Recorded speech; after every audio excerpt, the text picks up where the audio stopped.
Over millions of years, our planet has changed a lot. Ice ages, shifting tectonic plates, global floods, meteorites. Whole species of animals have come and gone over millennia.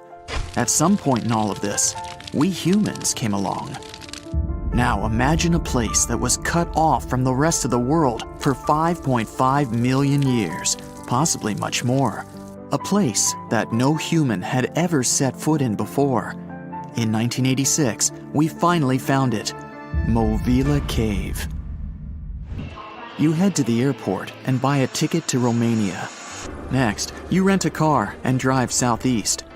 You're looking for Constanța County, right near the Black Sea. Your phone says you're there, so you stop the car and look around. You're in the middle of a deserted field, nothing but a wide, lifeless plain. Then, you see it. A hole in the ground. As you move closer, you realize it's a shaft that leads deep down into the Earth's crust. Before you descend into the darkness, you take a rope, a hard hat, a powerful flashlight, and an oxygen tank. Don't forget to wear your protective suit and oxygen mask. You climb down slowly and look around. It's pitch dark below you, and you feel a little uneasy. But something's off. The darkness. It's not cold. Warm air wafts up from the depths. Finally, you feel the ground under your feet. You look around and see a lot of tunnels ahead that lead into the depths of the cave. The tunnels are covered with dry clay. Moving forward on all fours, you notice something. The air is getting warmer and wetter. You come out of a narrow tunnel and find yourself in a huge cave with a lake in the center.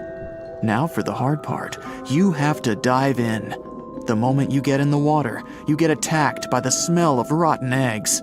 You've just touched sulfide water, and now smelly hydrogen sulfide is everywhere. That's not all. The cave is also filled with carbon dioxide. Normal fresh air on the surface is about 20% oxygen, but here it's only 10%. Not enough for us to survive without our trusty oxygen tank. Still, all those other gases give you a nasty headache. You turn on your flashlight to full power and dive under. Somehow, you need to swim through these narrow underwater rifts. There are a lot of them. It looks like an underwater maze. You're a little worried, but your O2 tank is still pretty full. You squeeze through the rifts and finally find an open area. You freeze. From above, below, from all sides, you start to hear the sound of crawling creatures. The flashlight beam catches thousands of slippery, fast insects. This cave contains 48 species, 33 of which are completely new to us. Strange white snails crawl along the walls, and transparent shrimps, even small leeches, swim in the water. White centipedes with huge whiskers and transparent spiders shuffle around under your feet. There are even 2 species of scorpion, as if you weren't scared enough. Water scorpions, and another kind, as yet unidentified. It's not exactly your typical desert scorpion. Actually, nothing around here looks normal. All the creatures here are white or transparent. They don't have eyes, just long legs and whisker antennas that help them navigate in the watery darkness. It's a sci-fi director's paradise. You couldn't make this stuff up. The deeper you go into the cave, the less oxygen there is. Amazingly, there are even more small monsters running around. The air is all methane and carbon dioxide. These bizarre little things have never seen the sun, never been out of this cave. The spiders, scorpions, and leeches get hungry, right? They feed on smaller creatures, snails and worms. But what do the smallest creatures eat? Just then, you notice something very strange on the surface of the water. There's a gross white substance that looks like foam. You touch it carefully. It's like wet toilet paper, and it tears as soon as you touch it. But it's not foam or paper. It's billions of living organisms, bacteria, called autotrophs. These bacteria make food from carbon dioxide, but they don't make it from the air like plants or trees. They use water. It's called chemosynthesis. These tiny bacteria excrete their unused food, and bigger ones come along and eat it. Then the tiny snails and worms eat the big bacteria. A whole wacky, unique food cycle deep underground in a random cave in Romania. That's why you need that protective suit and mask. It's not just for your comfort and safety. Without the suit, you might accidentally leave behind some human bacteria from your skin or something. It could ruin the delicate balance of life in this underwater world. The underwater cave is too small and dangerous for expensive scientific equipment, so you grab a couple of samples of water, land, and air and get out of there as fast as possible. The cave hasn't been fully explored yet. The Romanian authorities don't allow just anyone to scuba dive on down there. Let's see in a few years. Who knows what else they'll find? You're back at your fancy lab, and you start to understand why that cave is such a big deal. The conditions in Moile are almost the same as in the first years of Earth's existence. Back then, our world was shielded from the sun by a dense atmosphere. It's actually possible that the microbes found in the cave are the same ones that were around way back when life began. These bacteria could turn out to be incredibly useful. They oxidize the dangerous gases, methane, and carbon dioxide. Basically, they make them harmless. Thanks, little guys. Moile Cave isn't the only extreme place on Earth where life still finds a way to survive and thrive. Picture the Eiffel Tower in Paris. Now imagine 10 of them on top of each other. Now imagine drilling down that deep. Got it? Life still goes on even this far down. There's almost no oxygen there. The pressure is insanely high, and it's hotter than the hottest desert. Welcome to the nematode empire. Nematodes are worms, and these wiggly dudes are tough as nails. When there's no air, no food, or it's just too hot, they transform. It's called the Dower stage. It's a state of stasis, of deep hibernation. The worm's metabolism slows way down. It's like they go to sleep for a long time and only wake up when there's enough air or food around, or when it gets cool enough. And you don't have to dig that deep to find these creatures. Nematodes are found all over the world. They live in hot springs, in deserts, high up in the mountains, in the harsh cold of Antarctica, inside animals, and even inside the human body. You don't have to travel to Mars to find out of this world scenery. There are places on Earth that look unreal. The Danakil Depression in Ethiopia is one of the hottest, driest, and most inaccessible places anywhere on Earth. It's a large desert that gets almost no rain, but there's still plenty of liquid around. It sits on 2 active volcanoes, so liquid hot magma often flows up from under the Earth's crust. There are also colorful lakes full of acidic water. The salt from the lakes reacts with volcanic minerals, making bizarre figures that look like the backdrop of a sci-fi movie. Toxic gases and chlorine vapors rise up from the lakes, making it one of the most dangerous places on Earth. You need a gas mask to survive, but life always finds a way. There are living things here, even in a lake so hot that the acidic water actually boils. Microbes live happily in the lakes and surrounding rocks. If something can survive here, who knows? You can find another tough survivor in the Lut Desert in Iran. They've just discovered a new and special kind of crustacean there. These creatures live in small lakes that appear from time to time thanks to desert rains.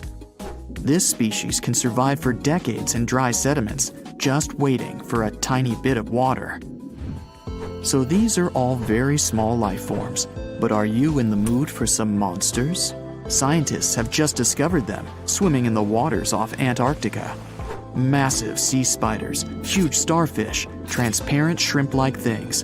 In 1 month, researchers found about 30,000 sea creatures, many of them never seen before. Who knows what else is down there? It's nighttime, and you're about to walk inside Pharaoh Tutankhamun's final resting place. You know, King Tut.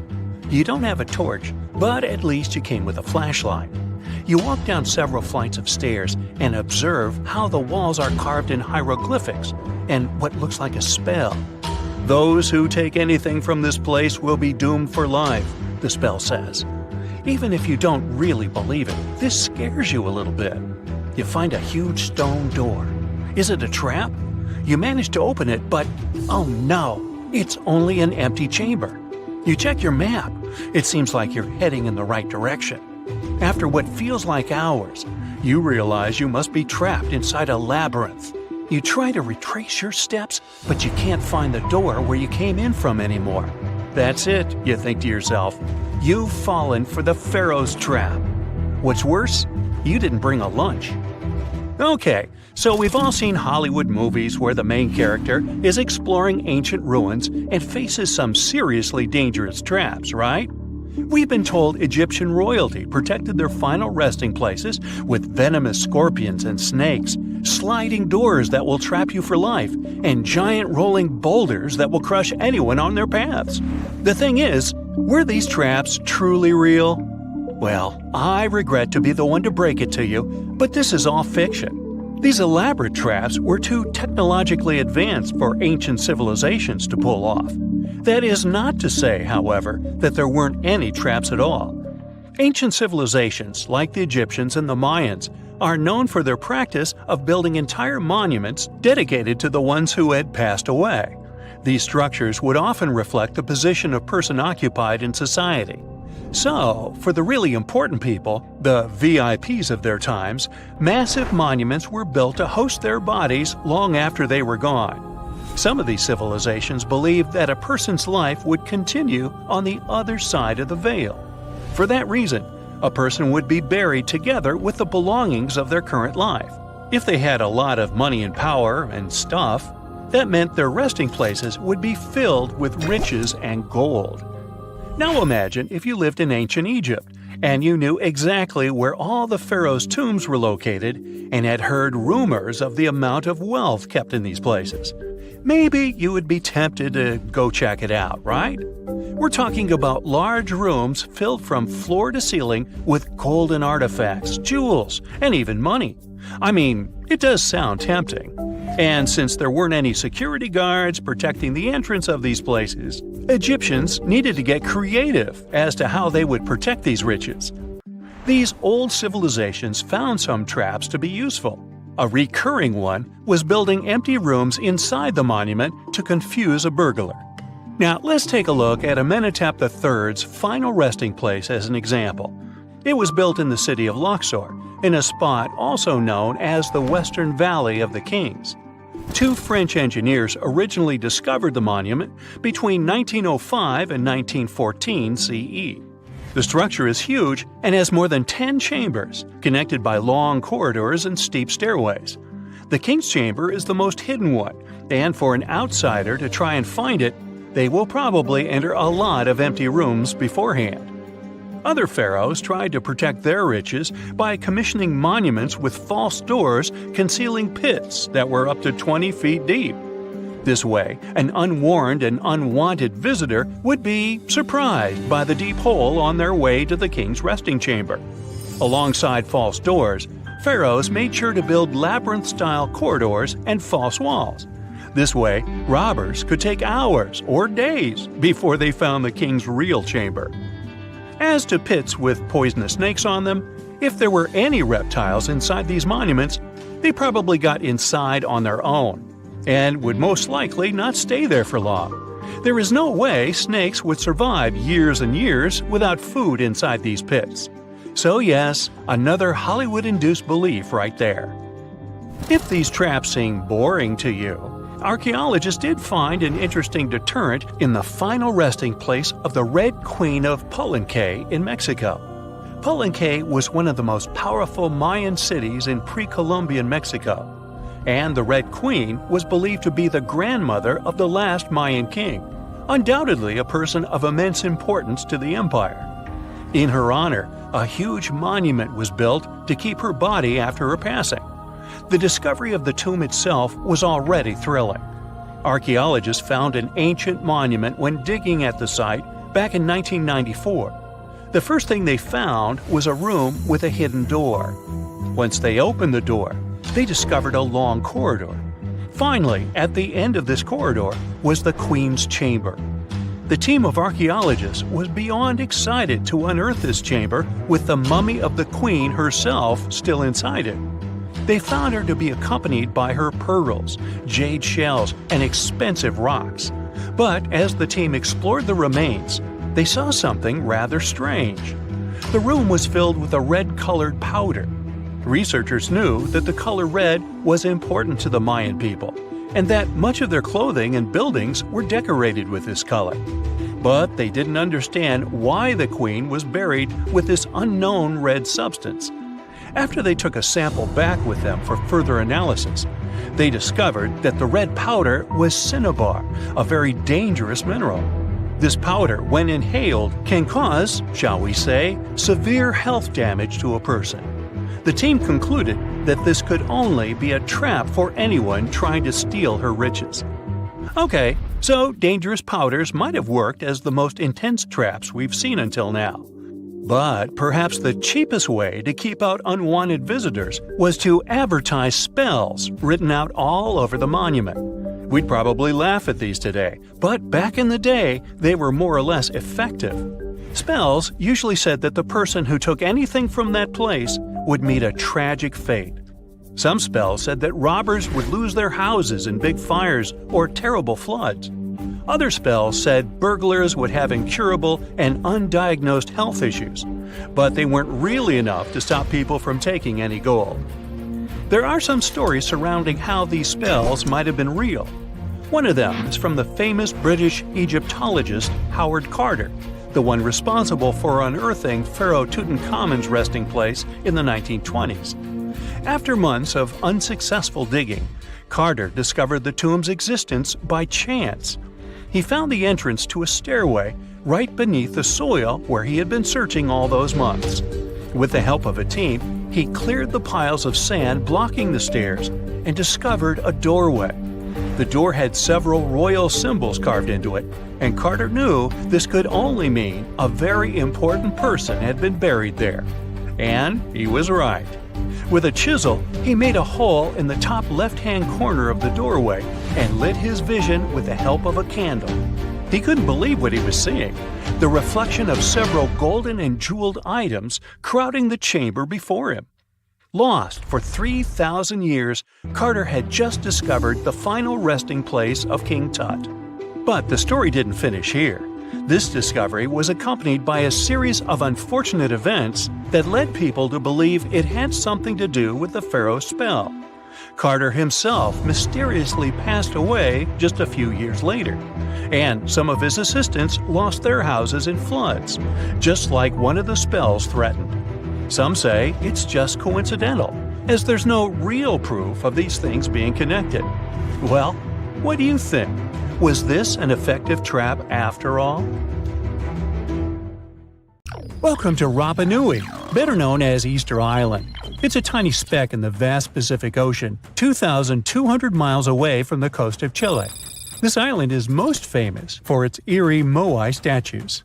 This place is also home to one of the most mysterious writing systems in the world, called Rongo Rongo. We found it on 27 small wooden tablets. For years, historians have been arguing about the true history of these tablets, and now we might have found the truth. Humans first set foot on this island in the 12th century. For many years, it was home to the Rapa Nui people.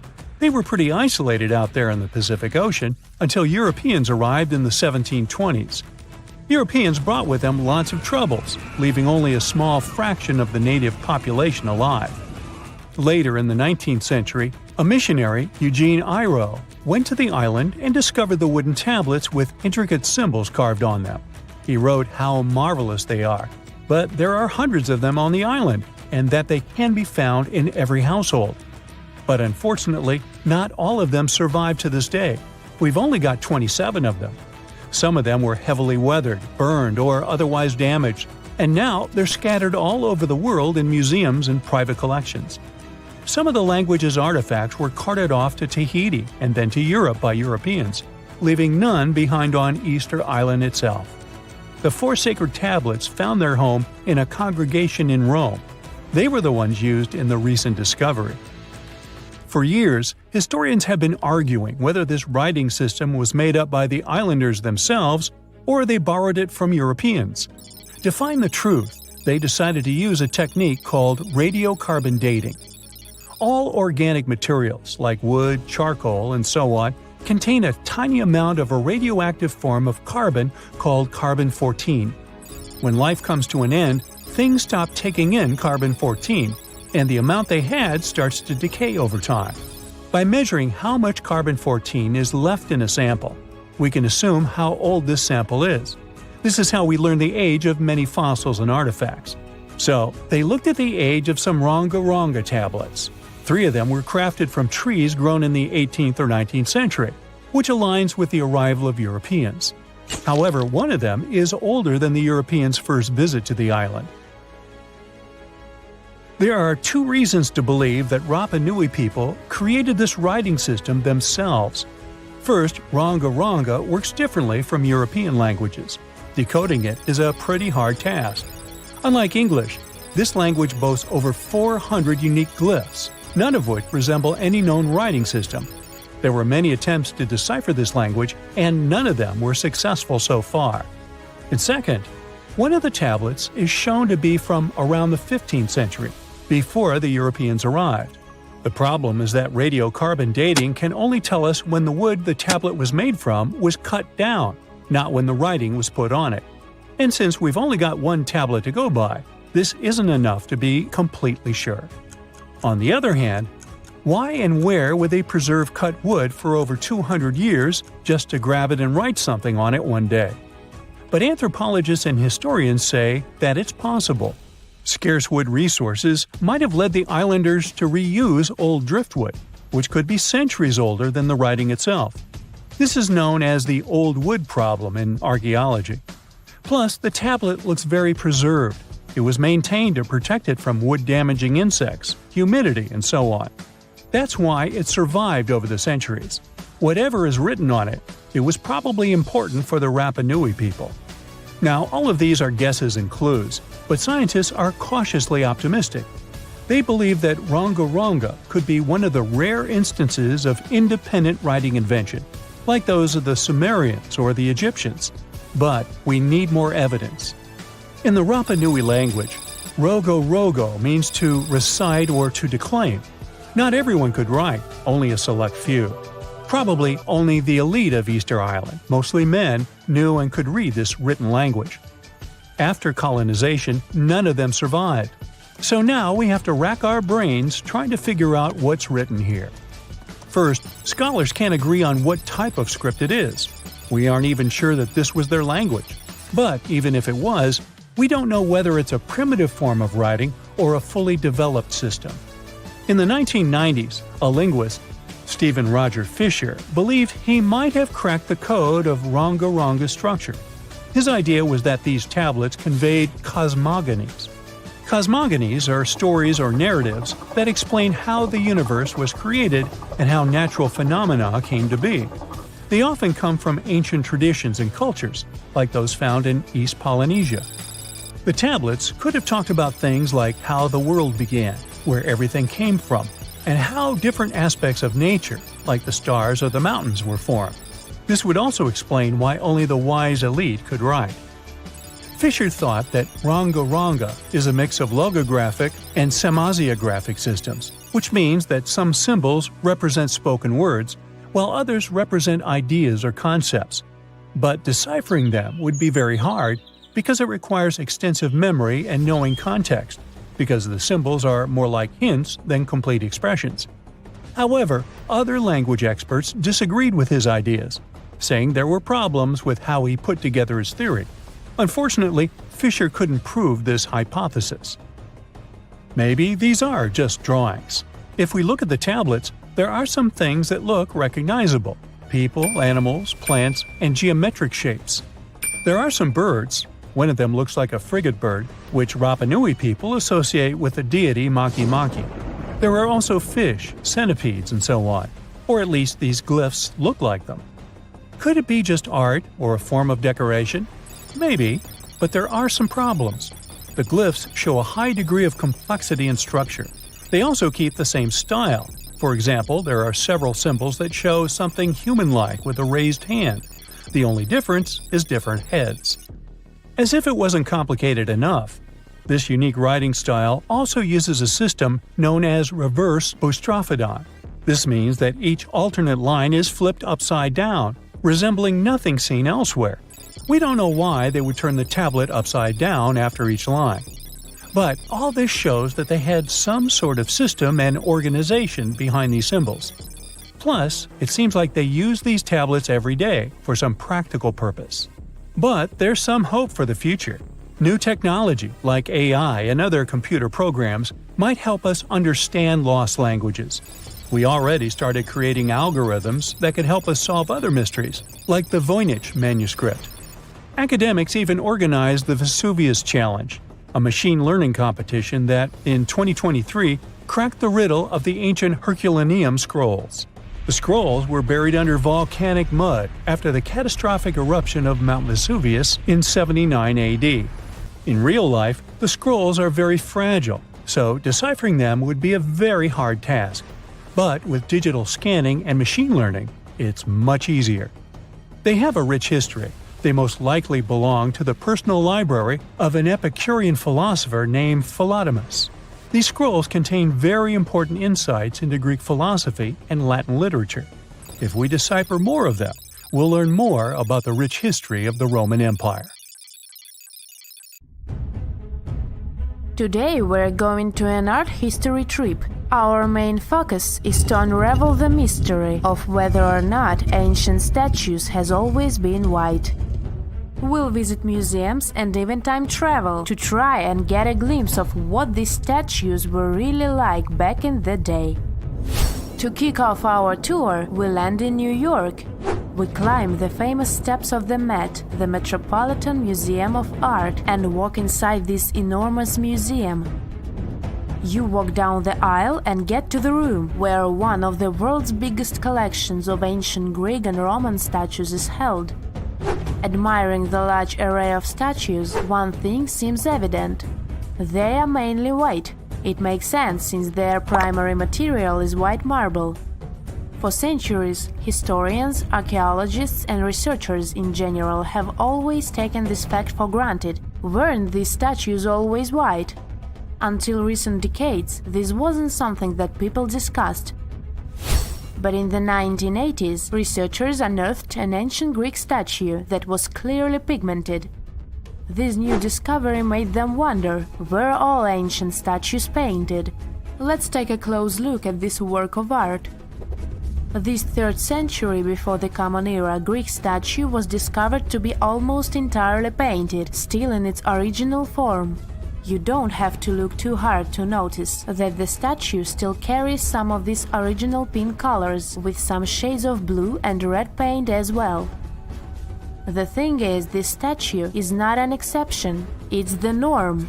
As it turns out, ancient civilizations did paint their sculptures with bright and vivid colors, but somewhere along our historic timeline, this information got lost. According to researchers, pigment in sculptures was a way of bringing their representations closer to real life. We live in bright colors, so art might as well reflect that, right? Right! So let's take a few steps back to understand what happened. So why are our museum's galleries filled with white statues as far as the eye could see? You might have heard of Michelangelo. It's a famous Italian sculptor who carved the iconic David and painted the ceiling of the Sistine Chapel. Michelangelo was one of the most emblematic painters of the Renaissance. The Renaissance was a historical period when European artists, philosophers, and scientists developed a renewed interest in the creations of ancient Greece and Rome. Artists like Michelangelo started a series of Roman sculptures, like this one, the Leo Colon and his sons. They fell in love with their lifelike figures and pristine white marble. The one thing they didn't know, and didn't have the technology to know, was if the colored pigments from those sculptures had faded. After all, they were found after years of being buried or left in the open air. It's speculated that this statue, the Laocoon, had colored snakes and mantles, for example. When the Renaissance artists set out to pay homage to ancient artists, they left their masterpieces bare too. They carved directly onto the marble and left them white, without pigmentation.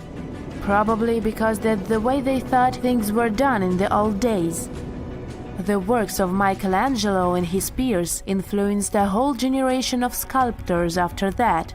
So this way of doing art traveled to modern times without much questioning. However, evidence of color pigments in ancient statues is abundant. Some researchers show that scholars have known for at least a century that ancient sculptures weren't originally all white. Other studies suggest that this discovery might have happened even earlier. In early 1980s, archaeologist Vincent Brinkmann made a huge discovery. During his time as a student at the Ludwig Maximilian University in Munich, he developed a technology that was able to detect polychromy in ancient samples of Greek statues. Polychromy is an art of painting in several colors. Anyways, he was taken aback by his discovery and confused as to why and how other researchers and archaeologists weren't talking about this. As it happens, the first discovery that ancient statues weren't all that white happened a long time ago, way before Vincent was born. It happened during the unearthing of Pompeii back in the 1700s. As you may know, the city of Pompeii in southern Italy was completely covered with lava after the sudden eruption of Mount Vesuvius. The city was destroyed, but the clouds of ashes that arose from the lava managed to preserve a lot of the city's structure through time. Thankfully for art historians and archaeologists, Pompeii became a digging ground for understanding ancient Rome. Researchers found several conserved frescoes that depicted scenes of daily Roman life. In one of these paintings, an artist is seen painting a sculpture. This fact was recorded by a very famous art historian known as Johann Joachim Winckelmann. He is also considered the father of art history. Now let's take a closer look at another famous statue. To see this one in person, you'll have to fly all the way to Rome and visit the Vatican museums. The statue you're looking at is a classic representation of Caesar Augustus. In case you didn't know, he was the founder of the Roman Empire and the first emperor of Rome. He is important. The sculpture you're seeing is called the Augustus of Prima Porta. You may have seen this before, probably in a history textbook. The thing is, it's always depicted in its white marble form. But according to an archaeological finding from the 1860s, the original statue was way much more colorful than that. According to archaeologists, the statue of Augustus de Prima Porta has a crimson tunic, yellow armor, and a purple mantle. It's important to keep in mind that colors weren't made artificially as they are today. Artists could only produce color from natural resources, so purple, for example, was an extremely difficult color to make. Back in the day, they derived purple from the mucus of a rare species of snail, meaning that anyone who used the color purple to pigment their art and clothes was powerful and wealthy. Well, this looked like enough proof for me that ancient statues weren't always white. But as we can judge by the look of our modern museums, there didn't seem to exist enough interest in the art community to further explore polychromy on the ancient statues. But remember that archaeologist we talked about, Brinkmann? Well, he has been collecting data on polychromy since the 1980s. At a certain point, he even began making colored replicas of such statues. The technology used is far from simple. To reconstitute these ancient works of art, Brinkmann makes a 3D plaster copy of them. Then he paints them by hand with the help of his wife. To find out which color were used in the original sculptures, Brinkmann uses UV light. Certain pigments glow under UV light, exposing traces that would otherwise be invisible. Take this colorful archer as an example. Look at these colors. This piece is the reconstruction of a marble archer in the costume of a horseman. To accurately depict the archer, restorers had to research a lot about the history of the region where the art piece was originally found, since colors have a cultural meaning.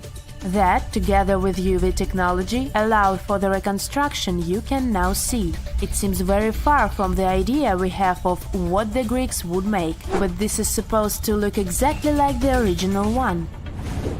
According to Brickman, we shouldn't be so surprised that ancient Western civilizations used bright colors to depict their realities.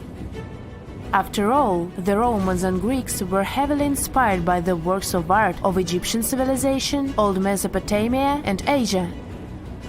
For example, if you look at the famous Egyptian Sphinx, you might be led to believe that it always looked that way, but that wasn't at all the case. Modern studies and virtual reconstructions of the monument show us that the monument was very colorful. The body of the statue is believed to have been painted terracotta, while the regal headdress that circles the head is meant to have been golden blue. All of these were considered important colors in Egyptian times, and it was only suitable to use them to depict a pharaoh. The moai statues have been standing tall and proud for hundreds of years. Once people put an enormous effort into carving these grand sculptures, and then they just suddenly stopped making them. But why? Let's figure out this mystery. Easter Island, located 2,500 miles east of Tahiti, has an area of 63 square miles. To this day, it's one of the most isolated islands in the world. Once it was covered with forests, filled with different trees and ferns. But when the first humans came to the island around 400 CE, the forest slowly began to disappear. And starting from 1250 CE, moai statues began appearing all over the place. People made them from different types of rock: compressed volcanic ash, basalt, trachyte, and red scoria. As it's a volcanic island, these were all the ingredients the creators of the statues had to use. And once the builders completed their work, they covered the statues with pumice. The faces of the statues are different, but they all have distinct expressions, with heavy brows and large noses. Their arms are carved into the body. Some have hats on top of their heads. There are nearly 900 statues all over the island. They differ in size. The average height is 13 feet tall, and the largest ones reach 33 feet in height and weigh up to 82 tons. Because the statues have so many different faces, there are theories that they represent and honor ancestors, chiefs, and other important people who lived on the island. But without any clear evidence, it's almost impossible to figure out the true purpose of the moai. Once they stood beautifully along the coast, watching over people in settlements, and their backs faced toward the spirit world of the sea. When Europeans first discovered the moai statues in the 1700s, many of them had already toppled over, and the construction of statues had stopped way earlier than that. Huge amounts of effort were put into making these things. Expert craftspeople spent a great deal of time slowly carving the statues with basic picks. A team of up to 6 people would work hard for an entire year to make just one statue. Then they often had to transport it to its special place on the island, as far as 11 miles. With the help of carbon dating, experts have managed to figure out that the statues started to appear in 1250 CE. And then, suddenly, in 1500 CE or so, the process just stopped. The creators of the statue just left their stone chisels where they were last used, and only a quarter of all the statues were actually placed where they were supposed to be. Half of them still remained in the quarry, while others were left on the ground mid-transit. Something happened on the island, and it caused everyone to just lose interest in the statues. There are many theories around why it could happen, and they mostly relate to deforestation. Islanders may have used wood to move the statues across the island. They possibly did this with the help of sleds and ropes, or even used logs to roll the statues or canoes to float them. The wood started to deplete eventually. Trees on the island took very long to grow, and rats ate most seeds. People had many uses for wood, and they needed it not only for practical things, but also to create other statues. Another reason why the inhabitants of the island could have stopped building the statues might be that they were busy with other projects. Specialized rock gardens were becoming more common with a growing population. They were great for the soil, keeping it warm and fertilizing it at the same time. Islanders spent much time and effort making these rock gardens, and there simply wasn't enough time to focus on building and moving the statues. Another theory suggests that what people believed in changed over time. Supposedly, the islands once saw the statues as a connection to their ancestors. After some time, though, rituals depicting a show of strength and endurance became more widespread. And with these rituals, islanders started to carve images related to seabirds. Seabirds became the main animal on the island. People started to believe that their ancestors looked over them through birds instead of the statues, so there was no longer a reason to build the moai. Anyway, these theories might be true, but the main problem was that the small island couldn't support a growing population. What was once a lush land covered in forests quickly became a barren landscape. For the first few centuries, people relied on forest resources, but agriculture became more important sometime after 1550, when forests disappeared. Tribes that once worked together to build the fantastic monoliths focused on competing against one another instead. During this struggle for land and resources, the moai statues were toppled over because people wanted to reduce their significance. Over the following centuries, all the statues were pushed over, but not all of them deliberately. Many fell naturally after being neglected for so long. Some even ended up in the ocean water surrounding the island, and there they sat for a while. But there was some good news for these statues. They were re-erected, providing a great experience for visitors from all over the world. If you make a journey all the way to this isolated island, the first question you'll probably ask will not be how the statues were made or how they were moved. It will be, how on earth did anyone even make it here in the first place? It was one of the most amazing feats ever. The Polynesians sure did some pretty extraordinary things. From as early as 1500 BCE, these boat-faring people began to explore their world. They used the most advanced marine inventions of their time. They sailed across the ocean in catamarans and outrigger boats, starting in Southeast Asia and inhabiting many more places throughout the Pacific. They lived as far north as Hawaii in 900 BCE, and all the way to the south in New Zealand by 1200 BCE. And the farthest journey to the east was, of course, Easter Island.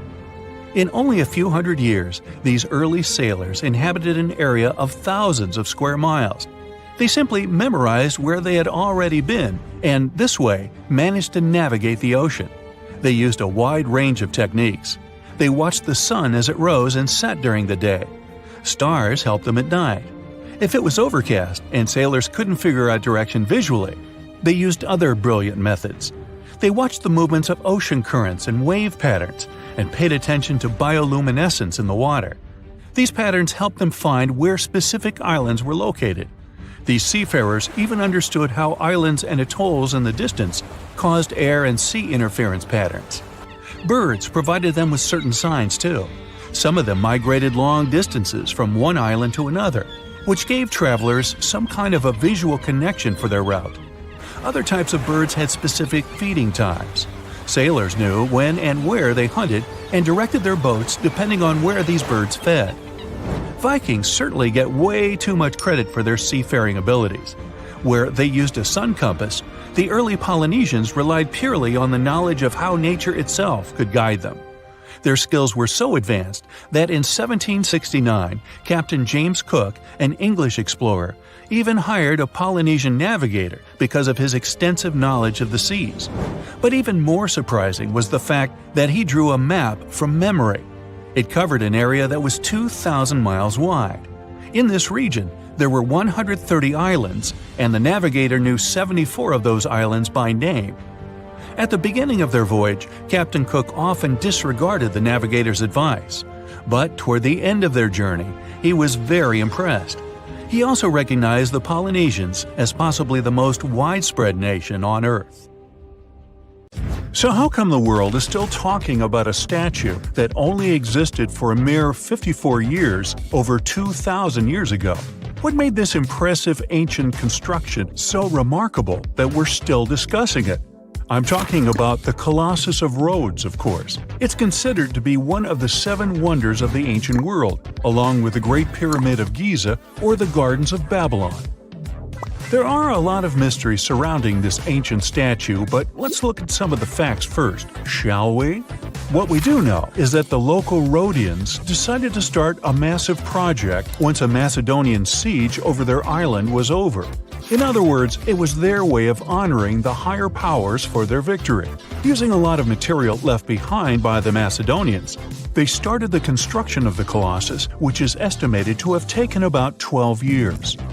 Most contemporary descriptions of the sculpture agree that it stood about 105 feet tall.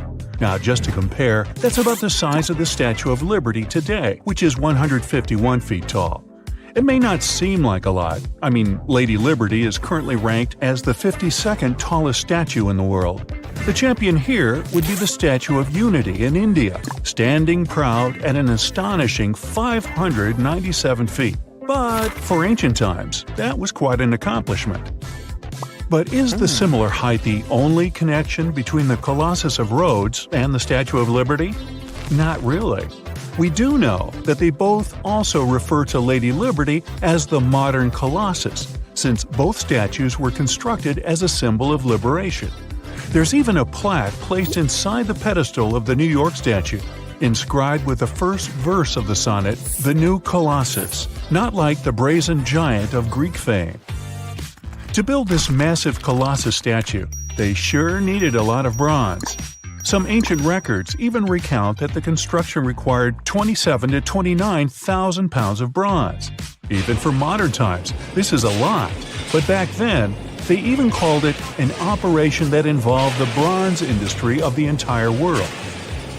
The man tasked with bringing the statue to life was Charles of Lindos, a local Greek sculptor. The whole construction took place from 294 to 282 BCE. But unfortunately, Charles never got to see the end result. We don't know for sure why that happened, but some records claim constructing the Colossus of Rhodes may have led him to complete bankruptcy, since he failed to accurately estimate the cost for the massive statue. Anyway, we still don't know for sure how it was possible to build a statue this big back in those days. They had none of the equipment we have today, like excavators or elevators. Some old records said that they had to invent a completely new, custom method to build it. It all happened on the location, put together piece by piece. They supposedly split the statue into many different sections, and the first one to be constructed was the feet. Once each section was done, huge mounds of earth were placed around it, so they could continue working on the next section above. However, these records were made more than 100 years after the Colossus was finished, so there's little we can say about the accuracy of this information. In all those 12 years, the local Greeks worked around the clock to build the Colossus of Rhodes. They started with a white marble base that they placed at the statue's feet.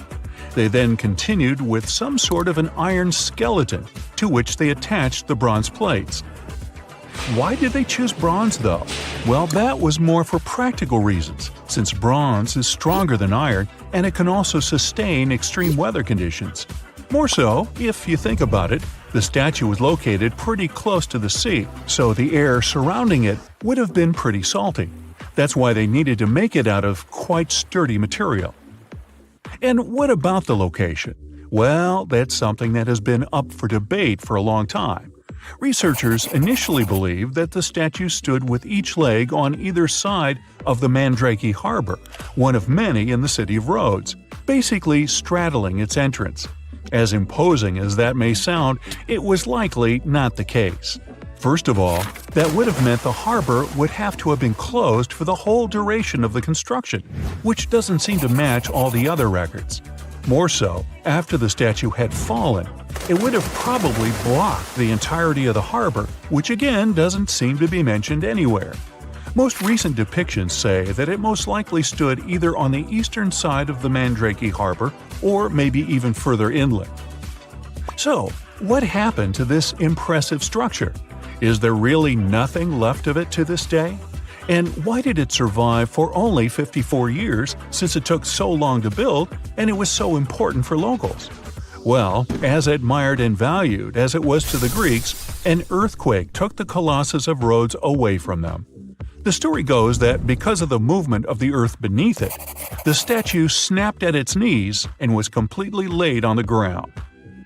Nonetheless, the statue still continued to be admired for centuries. The Rhodians refused to rebuild it as they considered it a sign and did not dare intervene with destiny. By the middle of the 7th century, they had taken away what was left of the statue completely. Legend says it took about 900 camels to carry all the bronze away from the location. And what about the looks of the statue? This is also one aspect that is still shrouded in mystery. Even though it was a symbol of the locals' pride in maintaining their independence, they did not use the depiction of the statue for any of the coins they made, even though that was kind of customary. Other art historians do think, however, that the Colossus was similar to other depictions of the same mythological creature, a male figure that had rays of light rising from its head. The position of its hands is also still up for debate. Some say it might have even been holding a torch. We don't know if his hands were pointed straight down or whether the right arm was raised, like in similar representations in Greek mythology. The original might not be here for us to admire anymore, but there are some plans out there to rebuild it. A group of European architects intends to build a 21st century version of the ancient statue. This new construction is planned to stretch 500 feet tall. It should serve as a cultural center combined with a lighthouse. To make sure it won't have the same destiny as its ancient ancestor, these designers intend to use a lot of technology available today. Firstly, they plan to cover the whole exterior of the modern Colossus with solar panels so that the enormous building has enough electricity. They also intend to use modern resources to make sure earthquakes and wind forces won't affect the massive structure yet again. To do that, they plan to build the statue as a tripod structure, made from its 2 legs and a 3rd pillar of support, constructed from the sash draped over the statue's arm and touching the ground. They also plan to place heavy steel support around the base for counterbalance. They even thought of a suspension system that would permit the statue to rock back and forth, making it a bit more flexible and able to resist all the various weather conditions. The manufacturer's suggested retail price on this project is quite high though, estimated at around $283 million. Supporters of the modern Colossus are optimistic as they are certain they can raise that impressive amount of cash through crowdfunding and private investments. It's strange if you think about it. There are old Roman buildings that have lasted for thousands of years, while our newer buildings seem to fall apart. How did the Romans manage to create such strong buildings? A lot of them with complicated designs, too. Recent research has shown that the Romans used a type of concrete that has an extra layer of protection against the elements. It can even fix itself when it gets wet. This discovery not only explains why these buildings have lasted for thousands of years, but it can also help us make cement in a way that's more natural and resistant. A recent study shows that Romans used volcanic ash in their concrete mix to make it stronger, especially when it was near the ocean, where the air is naturally more humid and could naturally cause more damage. These days, we make concrete out of sand, rocks, water, and a special kind of cement called Portland cement. This cement itself is made by cooking limestone, clay, and other substances in very hot ovens that reach over 1400 degrees Fahrenheit. Sure, it creates a well-blended mixture, but it cracks easily, and sometimes it only lasts a few decades. There's one more interesting feature of this amazing Roman concrete. It has small white bits of calcium called lime clasts that stay inside the concrete and do not disappear over time. At first, it may not seem that attractive because it's not as smooth as the concrete we use today. And for many years, specialists used to think that having small pieces of lime in concrete was a bad thing because they thought it made buildings less resistant. But researchers found out that these tiny pieces actually help the concrete fix itself. I wish I could fix myself that easily. They discovered that when the concrete got cracks, it seemed to magically fill them with a substance called calcium carbonate, found in the lime clasts. The Romans made their concrete by mixing sand, volcanic ash, and burned limestone together and adding water. This is called hot mixing. When the water and lime mix together, they have a chemical reaction that makes the mixture get very hot, up to 200 degrees Fahrenheit. This also causes those tiny pieces of lime to form.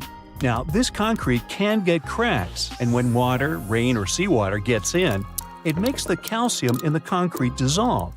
The calcium then sticks to the cracks and makes them close up, kind of like a scab. Of course, researchers had to test this method, and they made concrete as the Romans did. Shortly after, they cracked it here and there. They placed the cracked concrete under water, and after 1 to 3 weeks, the cracks were gone. Safe to say, this didn't happen with concrete made using modern methods. Now, the Romans didn't know the science behind making their concrete strong, but they found a good recipe by trying different things over a long time period. Ancient records show that they used this recipe to build strong structures, especially for ships, and continued to use it once they found it was successful. Now, not all Roman buildings made it to the 21st century in perfect condition. The Colosseum, for instance, one of the most famous Roman constructions in the world, used to be nearly twice as large as it is today. It sustained a lot of damage throughout the ages, reaching the form we've come to know today. Let's not forget, it's a pretty old building to begin with. Its construction started in the year 70 under Roman ruler Vespasian, who later started making motor scooters named after him. You know, Vespa? Nah, I made that up.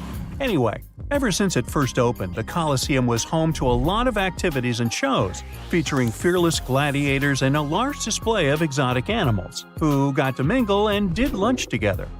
Unfortunately, it all went downhill in 217, when a fire struck the upper parapets and much of the building's interiors.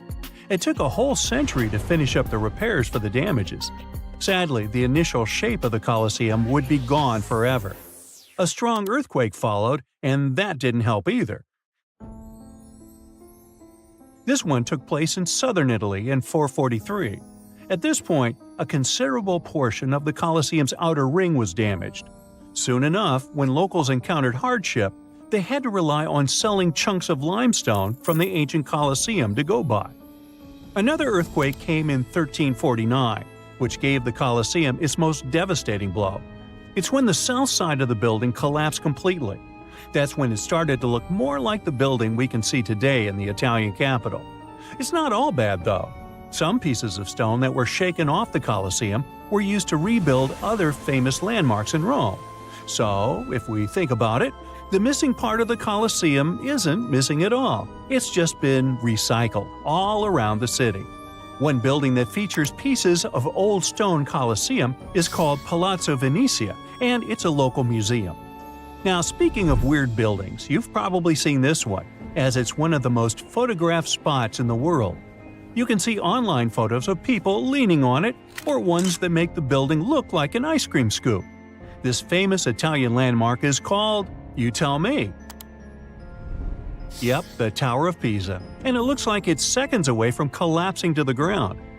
Now, should you ever want to visit, you'll need to head over to this Italian city with the same name, Pisa, near the Square of Miracles. Now, weirdly enough, this building is more famous for its awkward incline rather than for its history or purpose.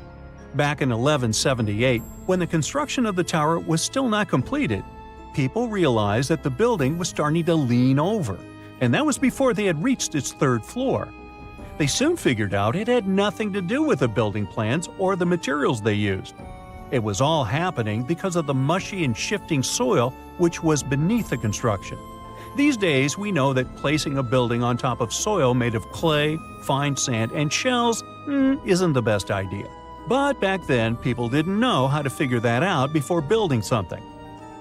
Now, fast forward some centuries, and it became clear that this 180-foot tower isn't just leaning, it is falling, and at a considerable rate of about 0.08 of an inch per year. Well, that may not sound like a lot, But multiply that by hundreds of years and, well, just look at the pictures and you'll understand. This leaning tower is more than 16 feet off its axis in the present day. So how come it hasn't fallen over altogether? Well, because of physics mostly. Its center of gravity continues to be located within the base of the structure, so it's pretty grounded. It's also been continuously watched over by local authorities to make sure they protect this unique building for as long as possible. The Pantheon is another great example of the way Romans understood architecture. It's also located in Rome and was initially built as a temple. The construction itself was made from concrete with different thicknesses and has an interesting shape too. Back in the day, Romans believed the Earth was like a disc, which was covered by a dome-shaped sky. So they modeled the Pantheon sticking to this idea.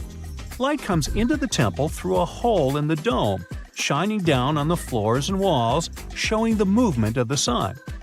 It's also one of the best-preserved ancient Roman buildings. It's no wonder many other buildings have been made to look like it.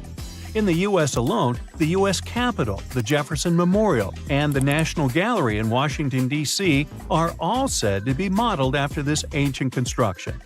The famous painter Michelangelo was so impressed by this building that he believed some unnatural force must have helped in its construction.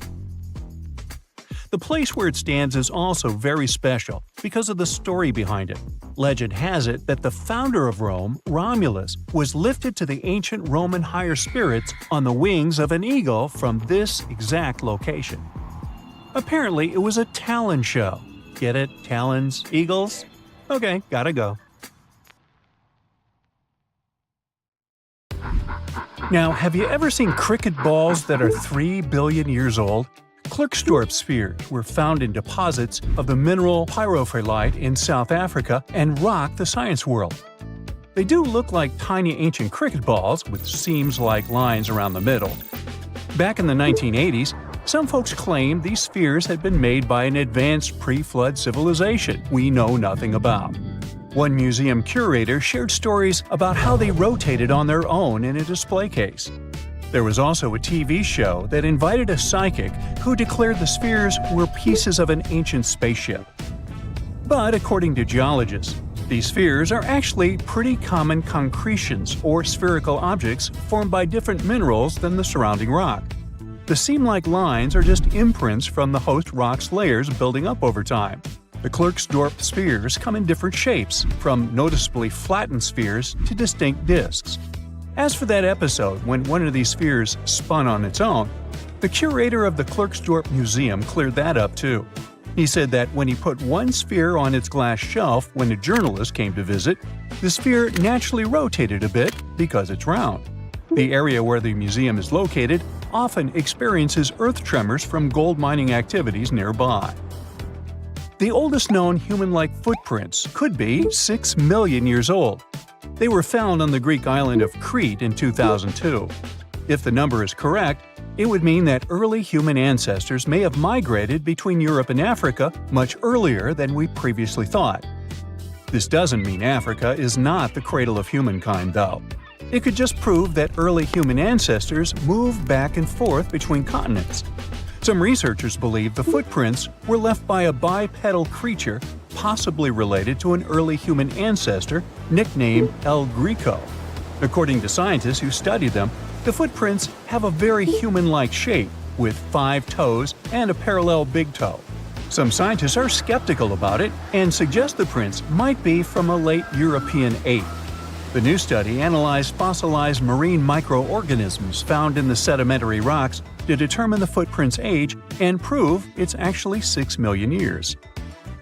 The next amazing find that keeps scientists entertained is the Dorchester plot. It's a beautifully crafted metal vessel with some fancy geometric designs embossed in shiny silver. The pot was discovered in, who could have thought, Dorchester in 1852 under quite unusual circumstances. During a powerful blast, the pot broke into 2 pieces. Scientists believe it was originally embedded within a rock or boulder known as pudding stone. The rock from which the Dorchester pot emerged is dated to be around 500 million years old, so it could mean the pot itself is also that old. The current and less exciting theory suggests that the Dorchester pot is a Victorian-era candlestick holder. Such things were really trending back then, so it's not a surprise to find such fancy household item from that time. The Dorchester pot falls into the category of ooparts, or out-of-place artifacts. Those are objects that seem too advanced for the time period they're supposedly from. If we accept that the pot is 500 million years old, then whoever made it was way ahead of their times in terms of crafts and tech.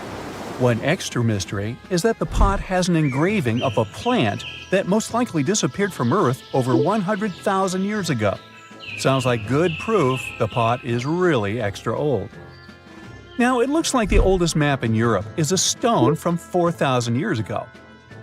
This Bronze Age slab was found in France in the year 1900 at an ancient burial ground.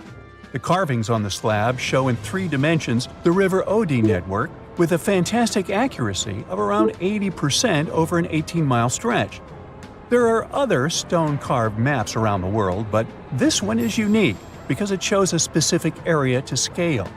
Looks like the slab's carvings don't just map rivers and hills, but also settlements, barrow sites, and field systems. Archaeologists say the slab wasn't used for navigation, but rather to symbolize power.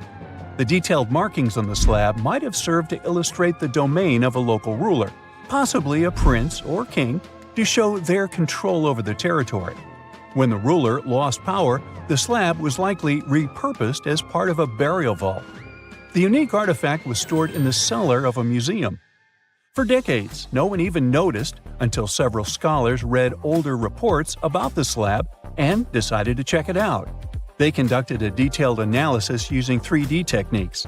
Their research proved that the creators of the slab had not only etched lines into the rock, but also modified its surface to reflect the topography of the landscape with high accuracy. The Salzburg cube, also known as the Wolf's Egg Iron, was discovered in the late 19th century in Austria. Now, don't let the name mislead you. It doesn't look like a cube at all. It's more like a rounded object with 2 flat sides. Down the middle, there's a groove, and the surface is covered with pits and craters. This unique appearance is the reason why many people think it might be something out of this world. Workers accidentally found this artifact when they blew apart a piece of coal. The coal seam it came from is thought to be over 60 million years old. The Salzburg cube moved between museums, mysteriously vanished in the early 20th century, and then showed up again.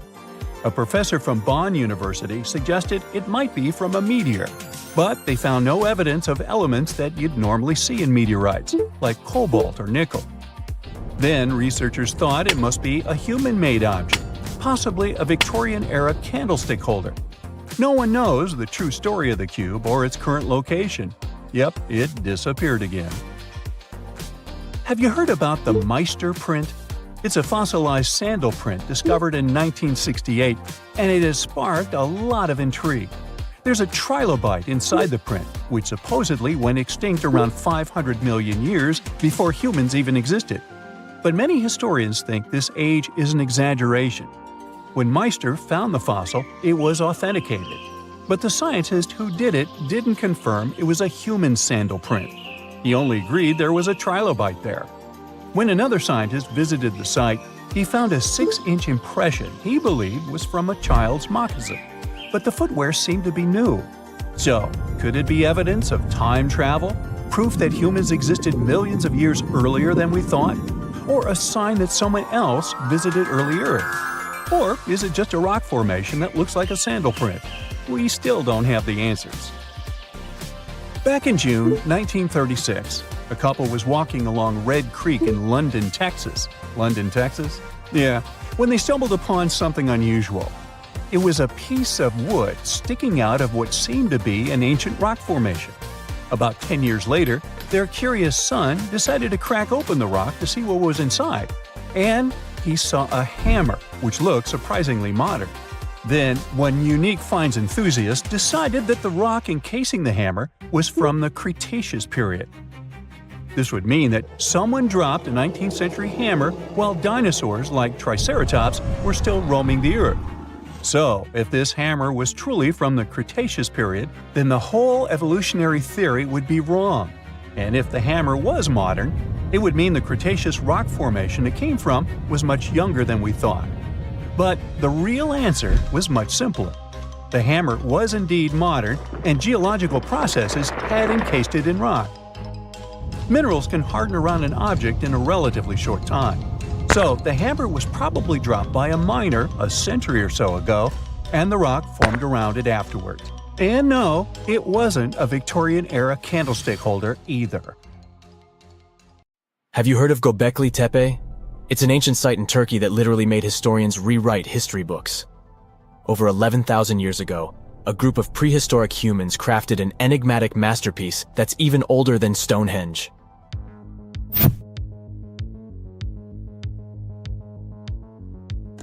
Before its discovery, archaeologists believed that people didn't know about iron and weren't good at making pottery. They were sure that settled life only emerged with the need for agriculture. But Göbekli Tepe changed this belief.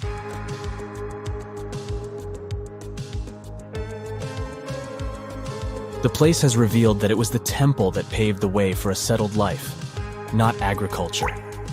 Until this discovery, researchers believed that farming was the catalyst for sedentary living. Meet Professor Schmidt, the guy whose findings changed this theory. He managed to prove that hunter-gatherer communities laid the very foundations of this way of life.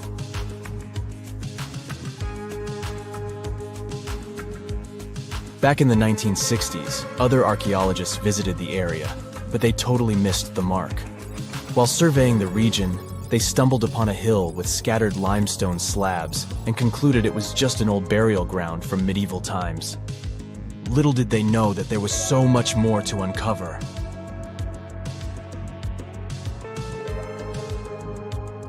In 1994, Schmidt embarked on his own survey of prehistoric sites in the area. Surprise! He instantly realized he had discovered something truly extraordinary.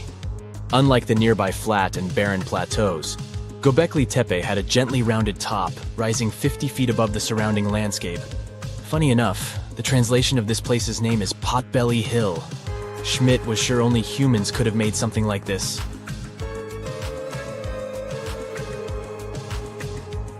Those broken limestone pieces that were mistaken for gravestones turned out to be way more exciting. It was like stumbling upon a hidden treasure. The pieces took on a whole new meaning, and Schmidt with his team was about to dive into the secrets waiting beneath the surface. To their surprise, they found no traces of a settlement. No hearths for cooking, no houses, and none of those adorable clay figurines commonly found in nearby sites of similar age. However, they uncovered that those ancient people used tools like stone hammers. So, Schmidt and his team put their heads together and took a wild guess at the age of Göbekli Tepe's stone structures. Their estimation got backed up by some limited carbon dating done right at the site. The ancient vibes of this place were finally starting to make sense. It was like a puzzle slowly coming together.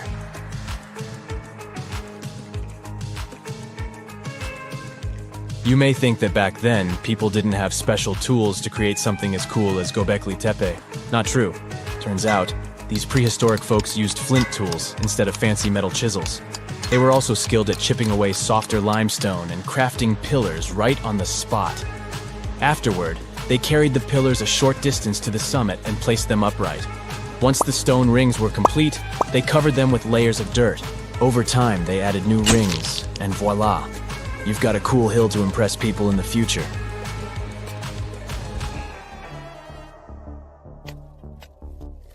During their first year of excavation, the team went through 15,000 pieces of animal bones from wild creatures.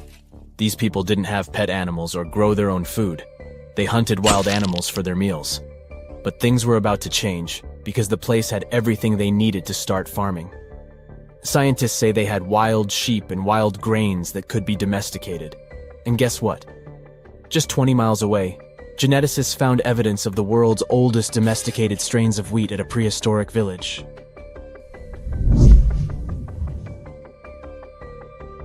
These amazing findings have completely changed how we view civilization. In the past, experts believed that people needed to learn how to farm and settle in one place before they could build temples and develop complex societies. But guess what? Schmidt's research flips that idea on its head. He claims that the incredible effort put into constructing these astonishing structures actually set the stage for the development of advanced societies. It means that societal and cultural changes happened before agriculture. Schmidt has this fascinating hypothesis about Göbekli Tepe. He thinks it could have been a special burial site where people left their loved ones. And here's the twist. The burial site was adorned with fancy statues and symbols representing deities from the spiritual realm. The idea that Göbekli Tepe could have served as a sacred place adds another layer of complexity to the whole story. While the site's true purpose may remain elusive, Schmidt's insights invite us to consider the profound interplay between life and the afterlife, and the deep reverence ancient hunter-gatherer societies may have had for their departed ancestors. Now let's talk about the stars of the show, the mesmerizing T-shaped columns that dominate Göbekli Tepe. These mysterious structures range from 10 to 20 feet tall and most likely represent stylized human figures. But one figure stands out from the rest, the three-dimensional lion relief. This depiction really fires up our imagination. Why? Because it hints at the possibility that lions roamed Anatolia during the Neolithic period.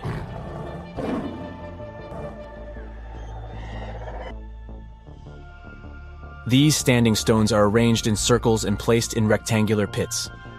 Each circle has a similar setup. Two big T-shaped pillars in the center, surrounded by slightly smaller ones facing inward. Talk about a stylish arrangement. These towering pillars reach a whopping 16 feet and weigh between 7 and 10 tons. Some pillars are plain and simple, while others are like works of art with intricate carvings. Foxes, scorpions, and vultures come to life, crawling and twisting on the pillars' sides. But it's not just animals depicted on these stones. Some pillars have abstract shapes representing humans, and even small carvings of clothing items. Some of them even have belts. Now, there's one pillar that stands out from the rest like a rock star. This super old stone pillar suggests that a comet crashed into Earth. It happened during a chilly period that lasted about 1,000 years. Previous studies examining Greenland ice cores hinted at this comet theory, but now the carvings at Göbekli Tepe prove it right.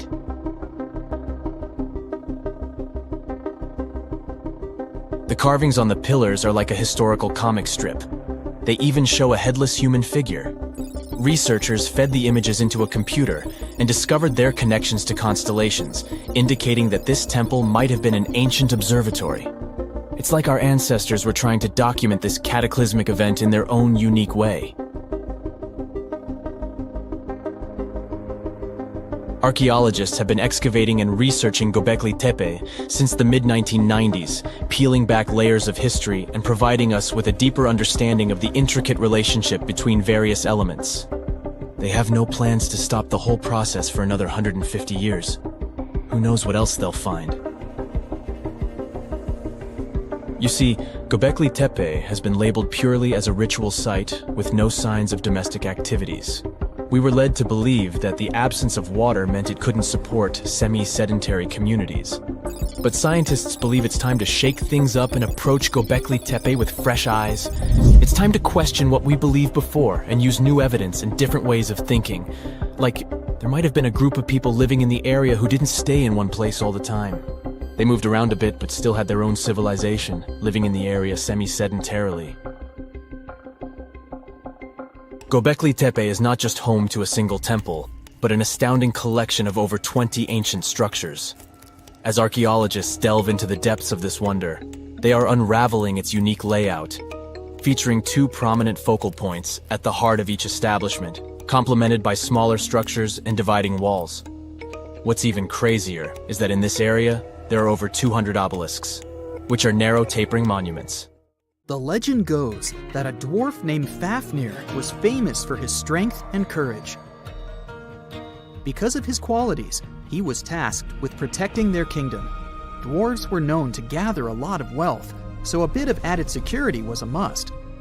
I mean, they lived in a house made from gold and precious gems. But Fafnir also had another special talent. He was able to shapeshift. Tricked by Loki, the Norse spirit of mischief, Fafnir was taken over by his greed and the shine of his father's treasure. He decided he did not want to share any of it, not even with his father or his brothers. He stole it and ran away all by himself to a place he'd be hard to find, the middle of the desert. To protect his wealth, Fafnir transformed into a huge dragon. His new appearance looked like a huge snake, powerful and scary. His magical powers did not end there, though. Because the dragon couldn't fly, he also spread poison all around his new home, so no one had a chance to survive if they wanted to take his gold away. Fafnir was soon defeated by a young hero named Sigurd. The legend of Fafnir tries to explain why family is more important than greed. It also shows the many magical powers dragons possess. But the most interesting part is that it's quite a good example of how dragons came to be in our tales. But hey, this is just one of the many stories mentioning dragons. Just switch on your TV or peek into any bookstore, and you'll surely stumble upon dragons somewhere. Variations of dragon-like creatures have been described in stories from all over the world, from Asia to Northern Europe. Most of these creatures are depicted with reptile-like bodies, wings, and claws. And the scariest trait of them all, they can breathe fire out of their mouths. The name of these creatures comes from the Latin word draconum, which translates to huge serpent. But let's take a trip down memory lane to see how it all started.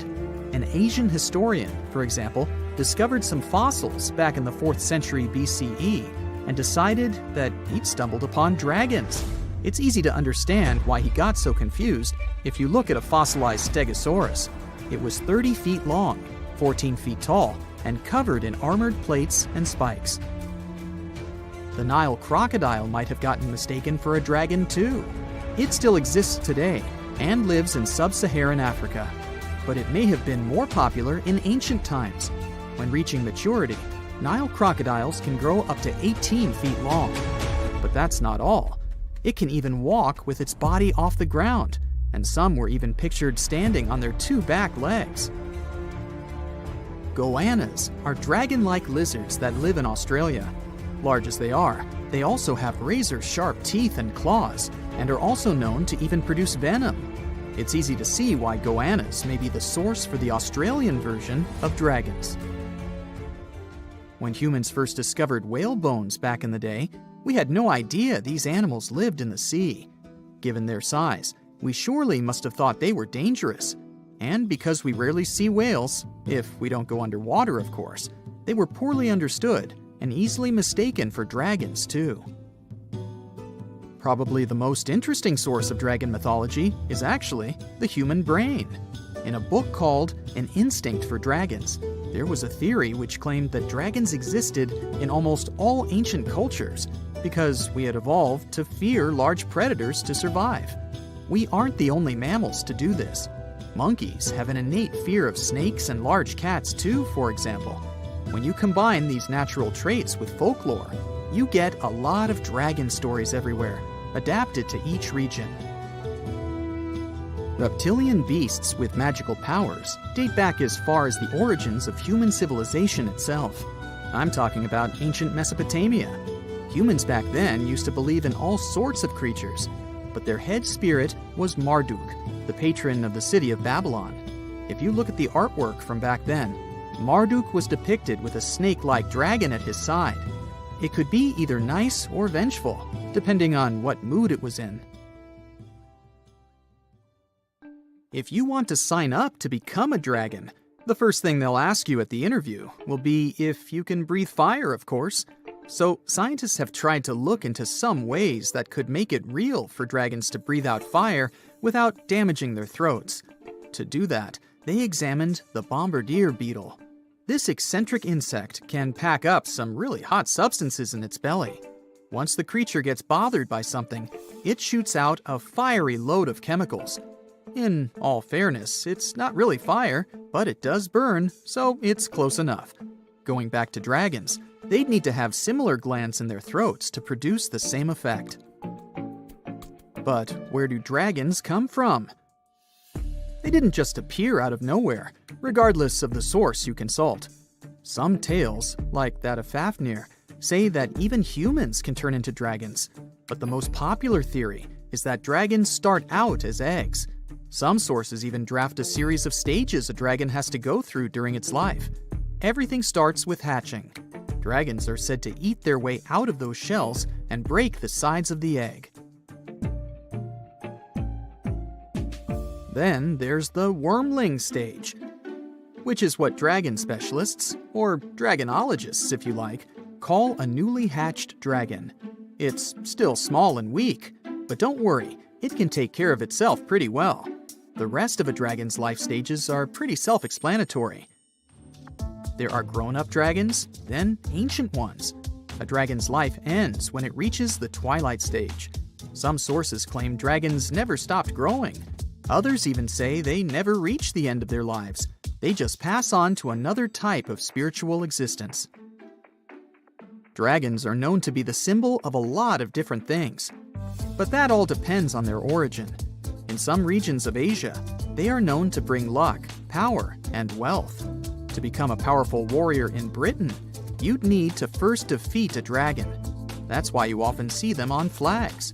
The flag of Wales, for example, has a large red dragon on a green and white background. Western stories aren't as nice to dragons. They are often seen as evil and vengeful. Another myth associated with dragons is that they love gold and precious stones.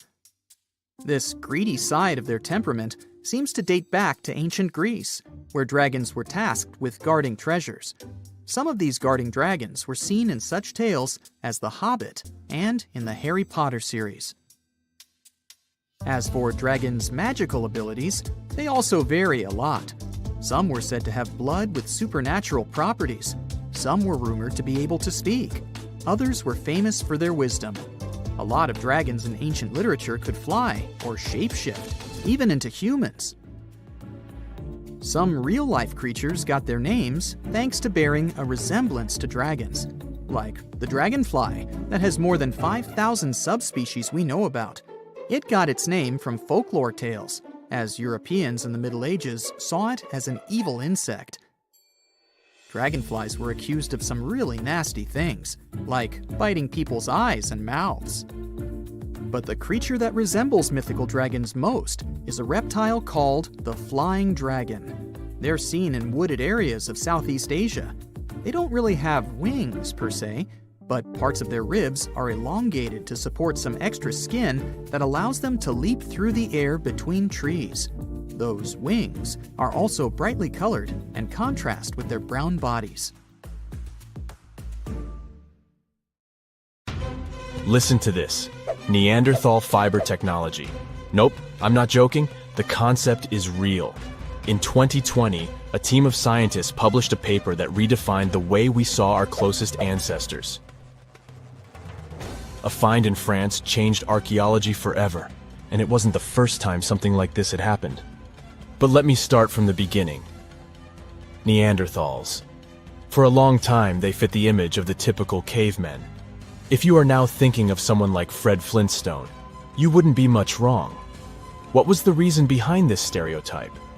When did we start believing that Neanderthals were not the brightest tools in the shed of evolution?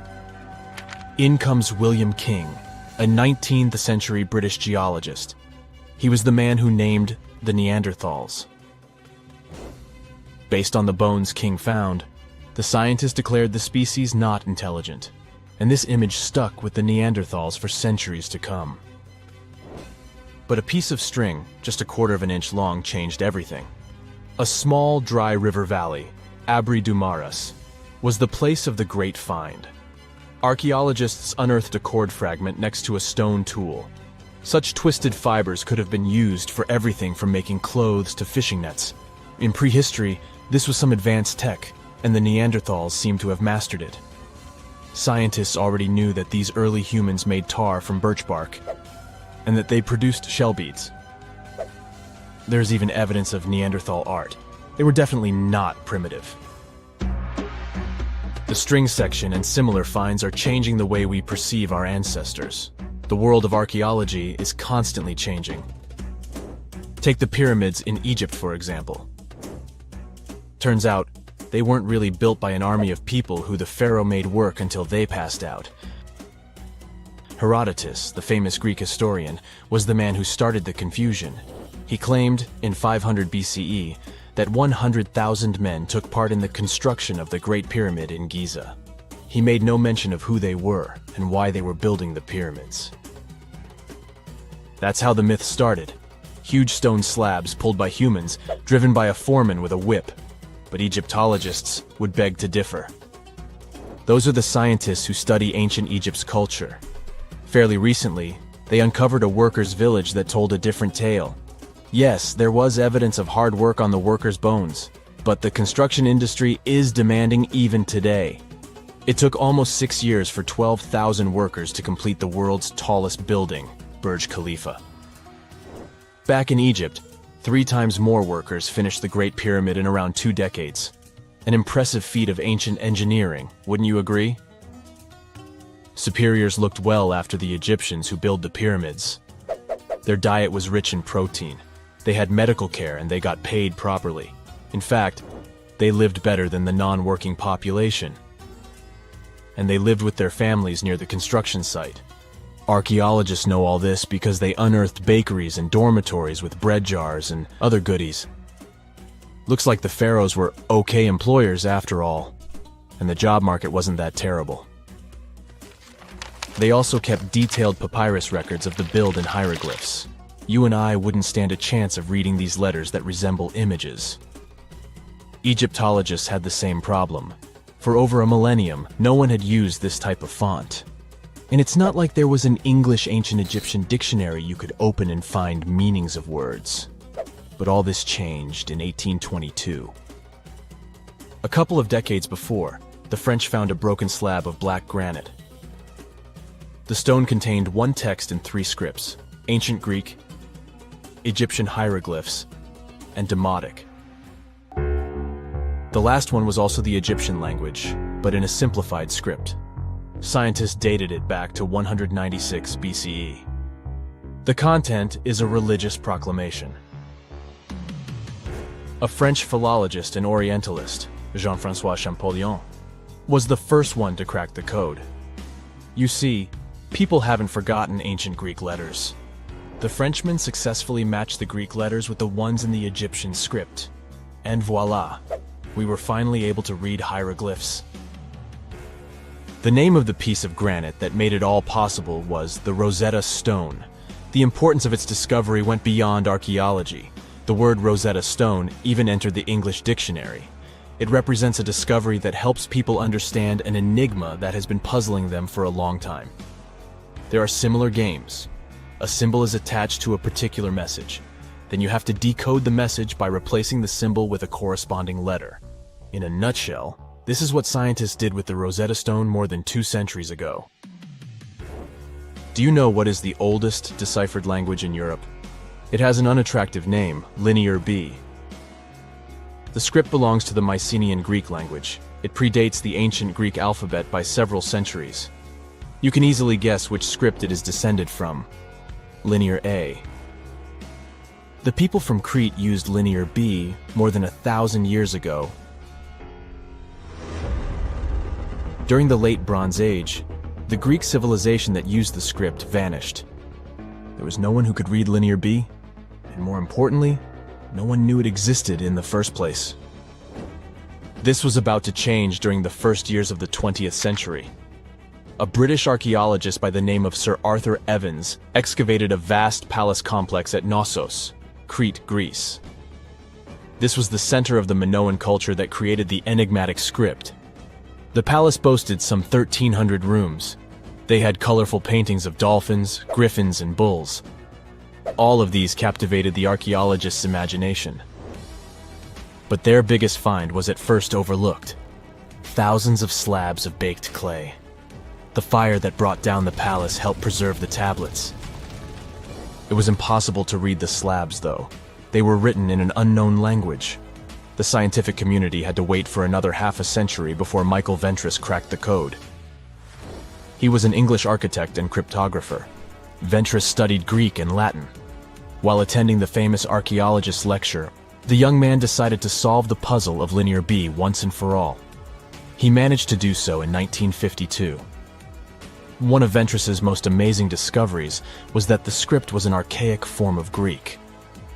But cryptology still hasn't solved the code of Linear A. This writing system will remain a mystery until a motivated young person like Michael Ventris comes along. They wouldn't have to be a professional archaeologist. Basil Brown certainly wasn't.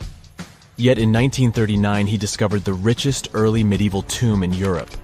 This happened in Sutton Hoo in the southeast of England. This wasn't an ordinary tomb made out of stone. It was a full-size ship, 3 times as long as a London double-decker bus. And that's not all. Apart from its main purpose, the ship was full of riches. Deluxe hanging bowls, feasting vessels, gold and dress accessories, and luxurious textiles were just some of the treasures found. Archaeologists were also amazed by the silverware from distant Byzantium. You probably know this city as Istanbul, Turkey. Even in our age, it's several days' drive from Sutton Hoo. Just imagine how much time and money it cost to import a silver plate in the 7th century. That's when the ship went down, according to archaeologists. The English couldn't have done it. At that time, there was no England. The people living in the British Isles at the time were the Anglo-Saxons. Perhaps the ship from the grassy mounds in Suffolk belonged to one of their kings? We will never know. The local acidic soil did away with any possible evidence, or no one laid there in the first place. It could have been a cenotaph, which is a monument constructed to honor an important person. The archaeologists still don't have a definite answer. But what they have found at Sutton Hoo shed light on the Dark Ages. Before the discovery of the ship, they knew little about what had been going on in Britain after the Romans left. Now, the image of the early Anglo-Saxon society was much clearer. Perhaps the English soil will be the site of the next great breakthrough in archaeology. Everyone loves a good landmark. The Roman Colosseum, the ancient city of Machu Picchu, the Giza pyramids. But have you ever wondered how it once looked? Way back in the days when they were built? Or even in the time they were covered in ivy and forgotten by humanity? Buckle up, because we're heading on a time travel adventure to the world's greatest archaeological sites. Our voyage begins in South America, deep inside the Peruvian mountains. Behold, the city of Machu Picchu. Machu Picchu is a monument to the ingenuity and power of the Inca civilization. During its prime, the Inca civilization stretched 2,500 miles along South America's coastline from modern-day Ecuador all the way down to Chile. And Machu Picchu was located at the heart and center of it. The historic site was constructed at around 7,000 feet above sea level, more or less around 1450 BCE. The gated city consisted of around 150 buildings made of stone. The Incas managed to build temples, houses, and even a complex aqueduct system to irrigate the entire town. And yes, they did all that without the help of wheels or any instrument made of iron. The housing model is somewhat similar to stone houses we see nowadays, with the difference that the Incas didn't use any cement to stick together the blocks of stone. Yet, they fit seamlessly on top of each other. Not only that, the Incas must have developed a rudimentary yet effective anti-earthquake technology, since in the event of a quake, the rocks would shake without falling out of place. If Machu Picchu had been built today, it would have cost over $70 million to finish the entire thing. The purpose of the site is still a mystery to many historians. Theories suggest that it could have been built as a ceremonial site, a safety base for the Inca people, or even a retreat for royalty. What we know for a fact is that in the 16th century, 100 years after Machu Picchu was built, its population abandoned it, with tree roots taking over the majority of the site and keeping it hidden from humankind for over 4 centuries. It wasn't until the 20th century that the world was reintroduced to Machu Picchu when a Peruvian farmer led Yale University professor Hiram Bingham III to visit the site.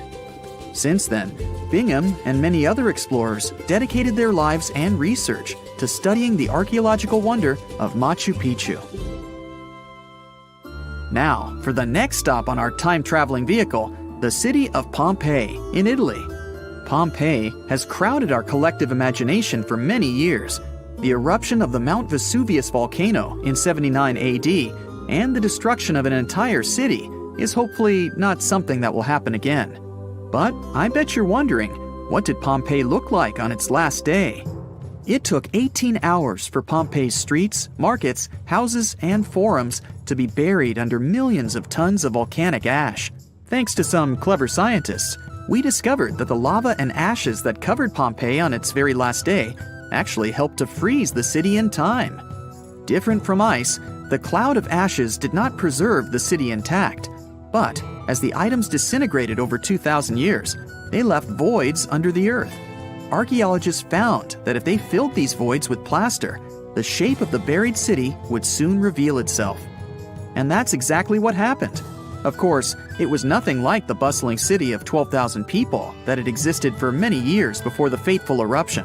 Pompeii was a vibrant and rich municipality. The site's ruins revealed that many areas of Pompeii boasted impressive houses, some with balconies, which was a sign of great wealth at the time. And, believe it or not, even some artwork survived the eruption. Archaeologists found well-preserved frescoes and murals of mythological creatures, all indicating that members of the high society lived there. Ruins show the city even had thermal baths and showers made with luxurious materials. Oh, and apparently, the people of Pompeii had amazing teeth. Yes, archaeologists could see even that tiny level of detail from the plaster molds they recovered from underground. Still in the Italian territory, we find one of the world's biggest tourist attractions, the Roman Colosseum. It was built as an amphitheater during the reign of Emperor Vespasian, around 70 AD. It wasn't until 80 AD that Vespasian's son, Emperor Titus, inaugurated the Colosseum. The monument was something to behold, with 157-foot-tall walls, over 80 entrances, and the capacity to host 87,000 people. All social classes and groups were welcome at the Colosseum, and this partly explains why it flourished for so many centuries. During the decline of the Roman Empire, around the 6th century AD, the Colosseum started being neglected and abandoned. The monument was looted, and some of its columns and stones were used to build infrastructure elsewhere. Only 1/3 of the original Colosseum still remains, and if it's big now, imagine what it once was. Greece was home to one of the world's largest empires. At the height of this empire, literally and historically speaking, more or less 2,400 years ago, the Greeks built a citadel known as the Acropolis. The Acropolis, which is composed of historical buildings, is considered to be one of the biggest landmarks of Western civilization to date. Tourists that visit the capital city of Athens today may be faced with yellowish and broken pillars of the Parthenon standing way up high in one of the city's hills. But way back when it was built, between 447 and 432 BCE, the imposing and majestic Parthenon was purely white, as the entire monument was built with gleaming white marble. The statues inside were made of gold. The Parthenon is a 23,000 square foot temple held up by 69 marble columns. The largest blocks of marble are massive, weighing around 10 tons each. And the most surprising fact is that the marble didn't come from Athens, but from a nearby site that stood 10 miles from the Acropolis, known as Mount Pentelicon. Historians intrigued by where the primary material for building the Acropolis came from found tiny and big blocks of marble all scattered around the floor of Mount Pentelicon. There was also a paved road that the Greeks had built to carry the rocks around. But perhaps the most impacting monument of all times is located at the heart of the Middle East, outside the Egyptian city of Cairo.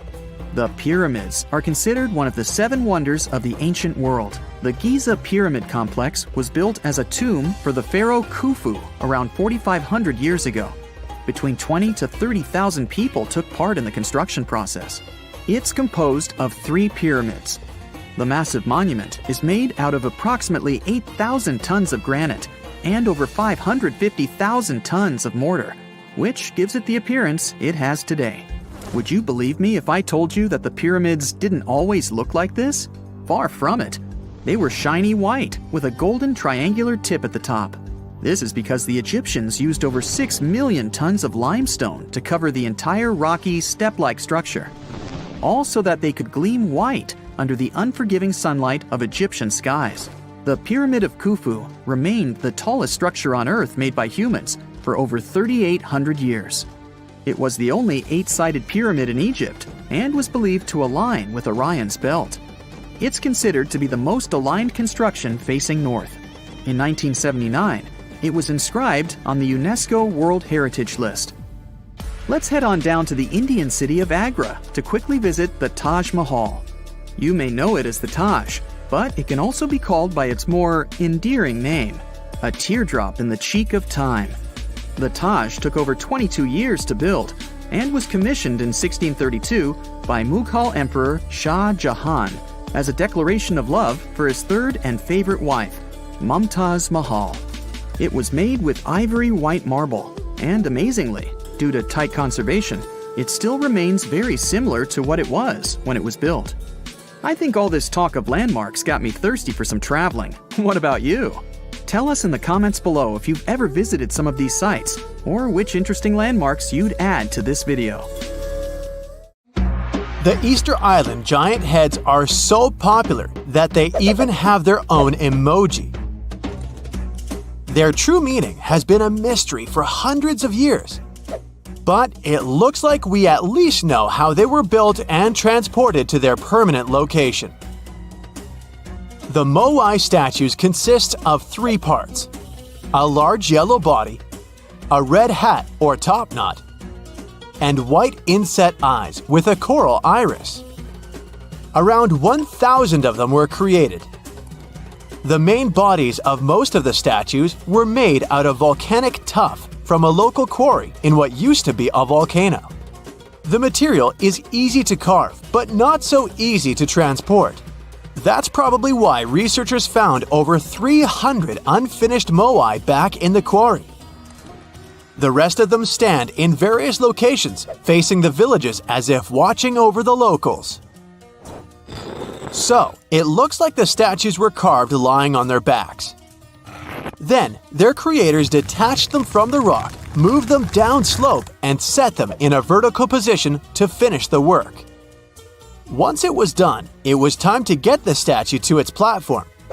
Now, if you've ever moved houses, you know how physically hard it is. So, imagine having to move a statue that is about half as heavy as a house without a car or any modern equipment for a distance of 3 miles. The locals must have invented some original way of doing it, and scientists tried to recreate it to guess what it was. They tried pulling moai replicas on wooden sleds. They thought someone could have used palm trees for that purpose, but this theory has been debunked. The most successful experiment so far was wielding ropes to rock the statue down the road in a standing position. This method sounds real because the local Rapa Nui legends mention that the moai walked from the quarry. And, of course, they needed a good road to get there. In the early 20th century, researcher Catherine Rutledge identified an 800-year-old road network on the island. It was a bunch of pathways around 15 feet wide going from the quarry. She thought that those roads were ceremonial and not built just for the statues. She wasn't a famous scientist back then, so others mostly ignored the theory. Several decades later, famous Norwegian adventurer and archaeologist Thor Heyerdahl published his theory. He mentioned that the roads were built exclusively to transport the moai, and some of the statues were dropped along the roads for some reason. But in 2010, researchers found that the statues weren't randomly dropped. They actually reached their final destinations, as they were all set on hidden platforms. Plus, the road floor was U-shaped, so pulling massive statues along them wouldn't be easy. You can still find roughly 15.5 miles of these roads on the island and see them from satellite images. And it looks like Catherine Rutledge was right about them. The roads were probably built for pilgrims to a sacred volcano, and the moai standing by them were sort of signposts.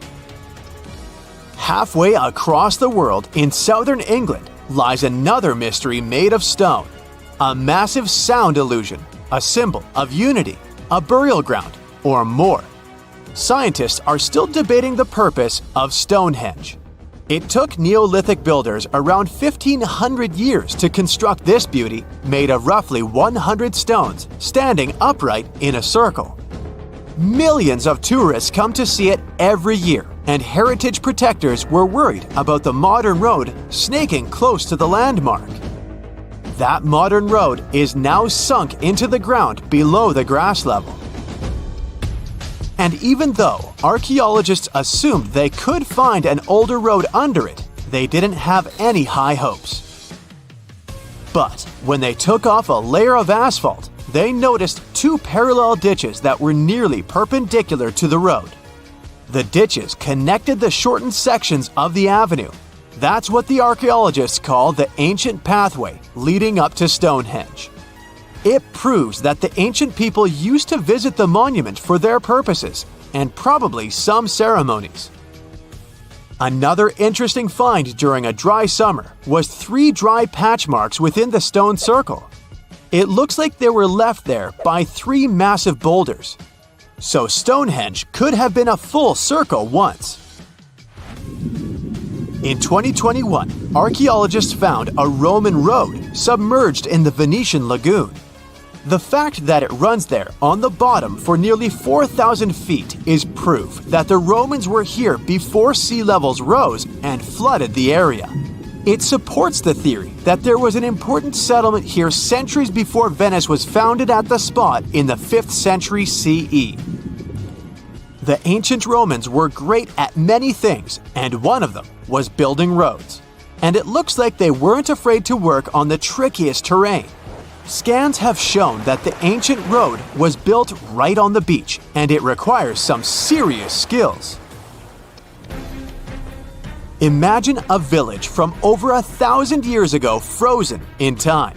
There's still half-eaten food on the tables and personal things left in a rush. It's all preserved so well because it's covered by volcanic ash. Researchers found this village in 2011 in modern-day El Salvador. They believe there was a mass celebration in a Maya village called Seren over 1,400 years ago. The whole village was there, preparing the main temple for a ritual when a nearby volcano erupted. The 200-plus residents had no time to rush back to their homes. To save their lives, they had to flee the plaza and run south on a raised road called Sacbe. They managed to escape from the plumes of volcanic ash. In addition to being a superhero and saving all the people, the road had another cool feature. All Sacbe roads had an outer layer of stones, but this one was made of ash. Ironic, isn't it? It proves that the Maya people didn't only use stones to build their roads. Archaeologists discovered several coins in Jerusalem when they were excavating an old street. When they saw the minting dates, they realized the road was built when Pontius Pilate was the Roman governor of Judea. Since he was the local ruler, it's almost clear that he gave the order to build the road. The pilgrims most likely used this road to reach the Temple Mount for worship. The pathway, which was laid with over 10,000 tons of limestone, was almost as broad as a London bus is long. It had been there for 2,000 years. It's not common that you find such a luxurious road, and it's not clear why a Roman governor would spend so much money on the road. It was probably his attempt to make the city's population like him. Plus, it was a great way to show he had both money and influence. The Old North Trail is an ancient highway that the inhabitants of North America used for 10,000 years, first on foot, then with dogs, and finally with horses. The first travelers moved around the continent down its paths for thousands of miles long before the first Europeans arrived, and even during the last ice age. They used it to carry trade goods, visit relatives, find a mate, or just explore. Researchers keep finding evidence that the stories and legends of the Blackfoot Indians about this trail are real. And it could be even the road that served one of the most massive human migrations. The people who crossed from Asia on the Bering Land Bridge about 15,000 years ago and settled in North America might have used the ice-free corridor along the Rockies, which later became a part of the trail. The Nakasendo Highway was built in the 17th century during the Edo period of Japanese history to link Kyoto and Tokyo. The 310-mile-long road runs across mountain ranges and down onto the plain. It was one of the 5 main roads used by the feudal lords and their families to travel to the capital. There were 69 post stations on the route where travelers could stay overnight. The road was built for horses and pedestrians, as the Japanese didn't use carts. You can still walk parts of the route. Tartessos, a mysterious, highly developed society that once flourished and then, without any warning, suddenly disappeared.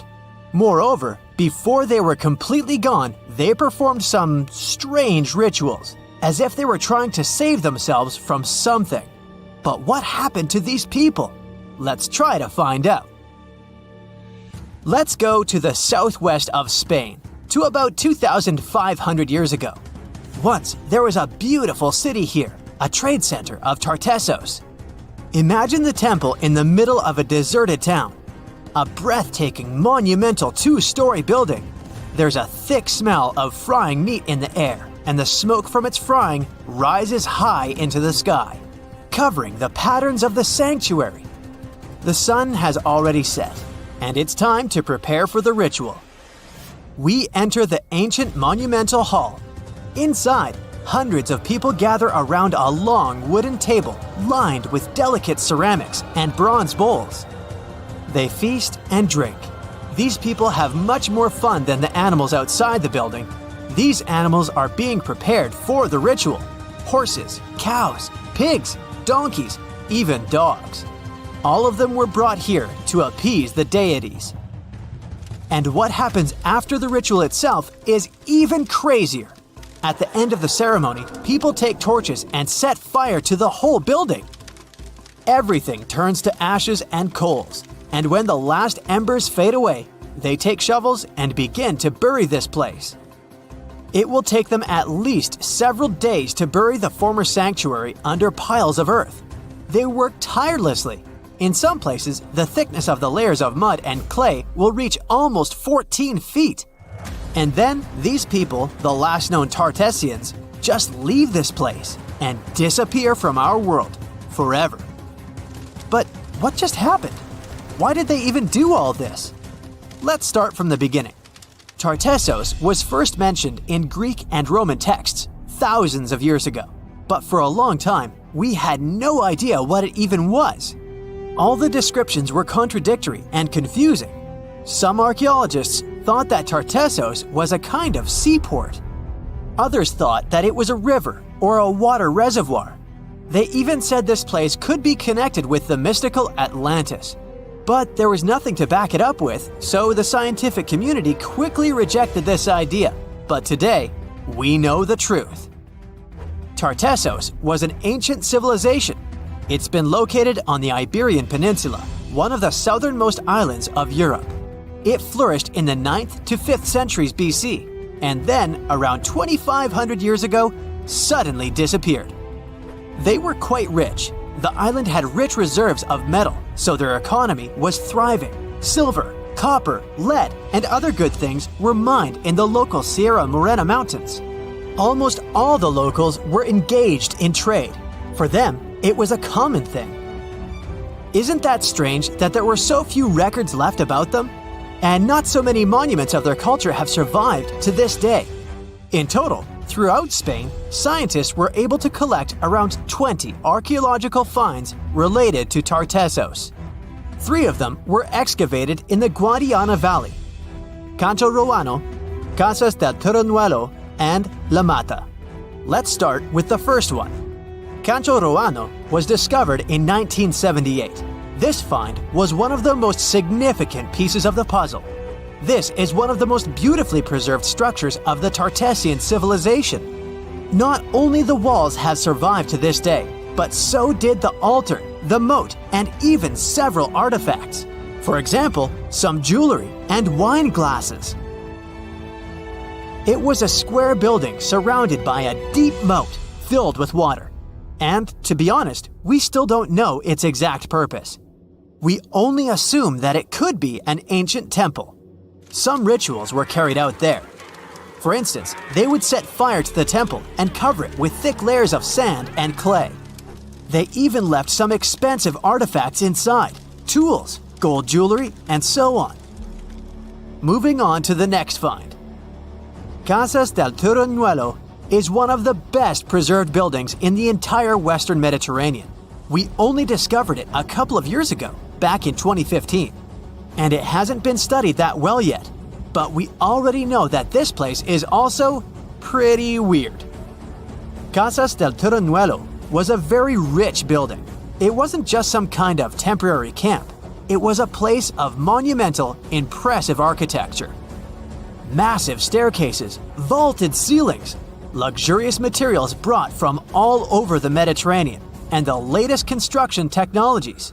It was supposed to be a place of power, maybe even something like a palace.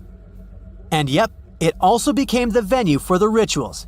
It's unclear whether the locals intended to destroy this beautiful place from the very beginning, but this is where they performed the greatest ritual in the area.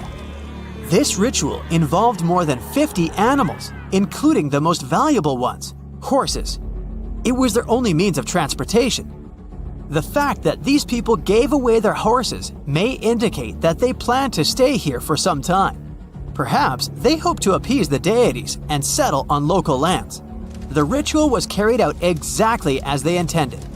And just like Cancho Ruano, this place was also set on fire. When the ritual ended, the locals buried this place and left, disappearing into the countryside of the Iberian Peninsula. Now it's an abandoned and quiet place. Just like Cancho Ruano, it's been standing here untouched for more than 2,000 years. The last find is La Mata, which was discovered much earlier than the other two, back in 1930. The resemblance between all of them was striking. La Mata had the same fate. It was burned and forgotten for centuries. All of this is very strange and mysterious. It seems like the locals were fleeing from something. Perhaps something happened that made them start building these banquet halls and arranging large-scale rituals. They thought that their deities turned away from them and tried to appease them. But unfortunately, it didn't work. As a result, they were forced to leave their temples and soon disappeared altogether forever. And by the way, why did they disappear at all? Well, this is another mystery of this civilization. One of the most important questions is, did they know that they were going to disappear? Or was it something unexpected? Did they suffer some kind of sudden catastrophe from which they were trying to escape? Or something else? Scientists have several theories on this. The first theory says that there may have been several major earthquakes and subsequent tsunamis in this region. These natural disasters destroyed local settlements and severely demoralized the survivors. Perhaps they were looking for salvation from this. Another theory is that there were some problems with trading. Since they were rich in metal and lived off their economy, any problems in it could lead to big troubles. If they had some kind of mining crisis, then relations between different nations could worsen greatly, and things could get pretty nasty. The truth probably lies somewhere in the middle. The most current theory says that around the 6th century BC, a large-scale tsunami hit the port. This greatly damaged the economy, which worsened the relationship between Tartessos and its neighbors. In any case, this seems to be speculation. This place is like a dream come true for archaeologists. It stores a huge amount of information and secrets that we have yet to unravel. The Tartessians had no idea that by burying their artifacts, they were making a real gift to the scientists of the future. And while scientists continue to study them, we can check out the stuff they have already discovered. History lovers can see Tartessian tools, horse figurines, and decorated ivory in the Archaeological Museum of Badajoz. Let's hope that in the future, scientists will learn more interesting things about this civilization, and we'll finally find out what happened to them. If there's a question that still baffles archaeologists to this day, it's this one. How did the ancient Egyptians build those magnificent pyramids? As far as we know today, their resources were quite limited, especially in terms of tools and building materials. We still don't have a fully satisfying answer, but hey, we've got some pretty amazing theories worth considering. The leading contender among these theories involves the clever Egyptians employing a sneaky strategy. Now picture this. They constructed a slanted and curving mound made of bricks, earth, and sand encircling the pyramid to be. As the pyramid grew taller and taller, they simply increased the height and length of this wacky structure. It's like they were playing an ancient game of Jenga. Now, how did they get those massive stone blocks up there? Well, according to the legendary ancient Greek historian Herodotus, they used sleds, rollers, and levers. It sounds like they turned construction into a supersized game of tug-of-war. And guess what? Herodotus also claimed that the Great Pyramid, the one from Giza, the granddaddy of them all, took a whopping 20 years to build. There's more. Herodotus also dropped a mind-boggling number on us. 100,000 men were supposedly involved in this pyramid extravaganza. Did they hire the entire Egyptian population? Well, it might not be as far-fetched as it sounds.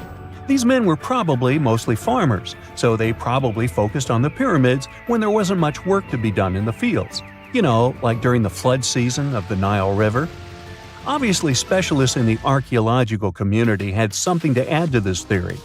By the late 20th century, they discovered some evidence that suggests the workforce might have been smaller and more permanent than previously thought.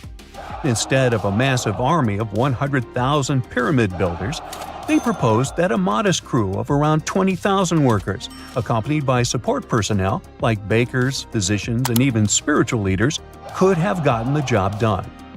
There was also this theory that claimed that the pyramids were actually built from the top downward.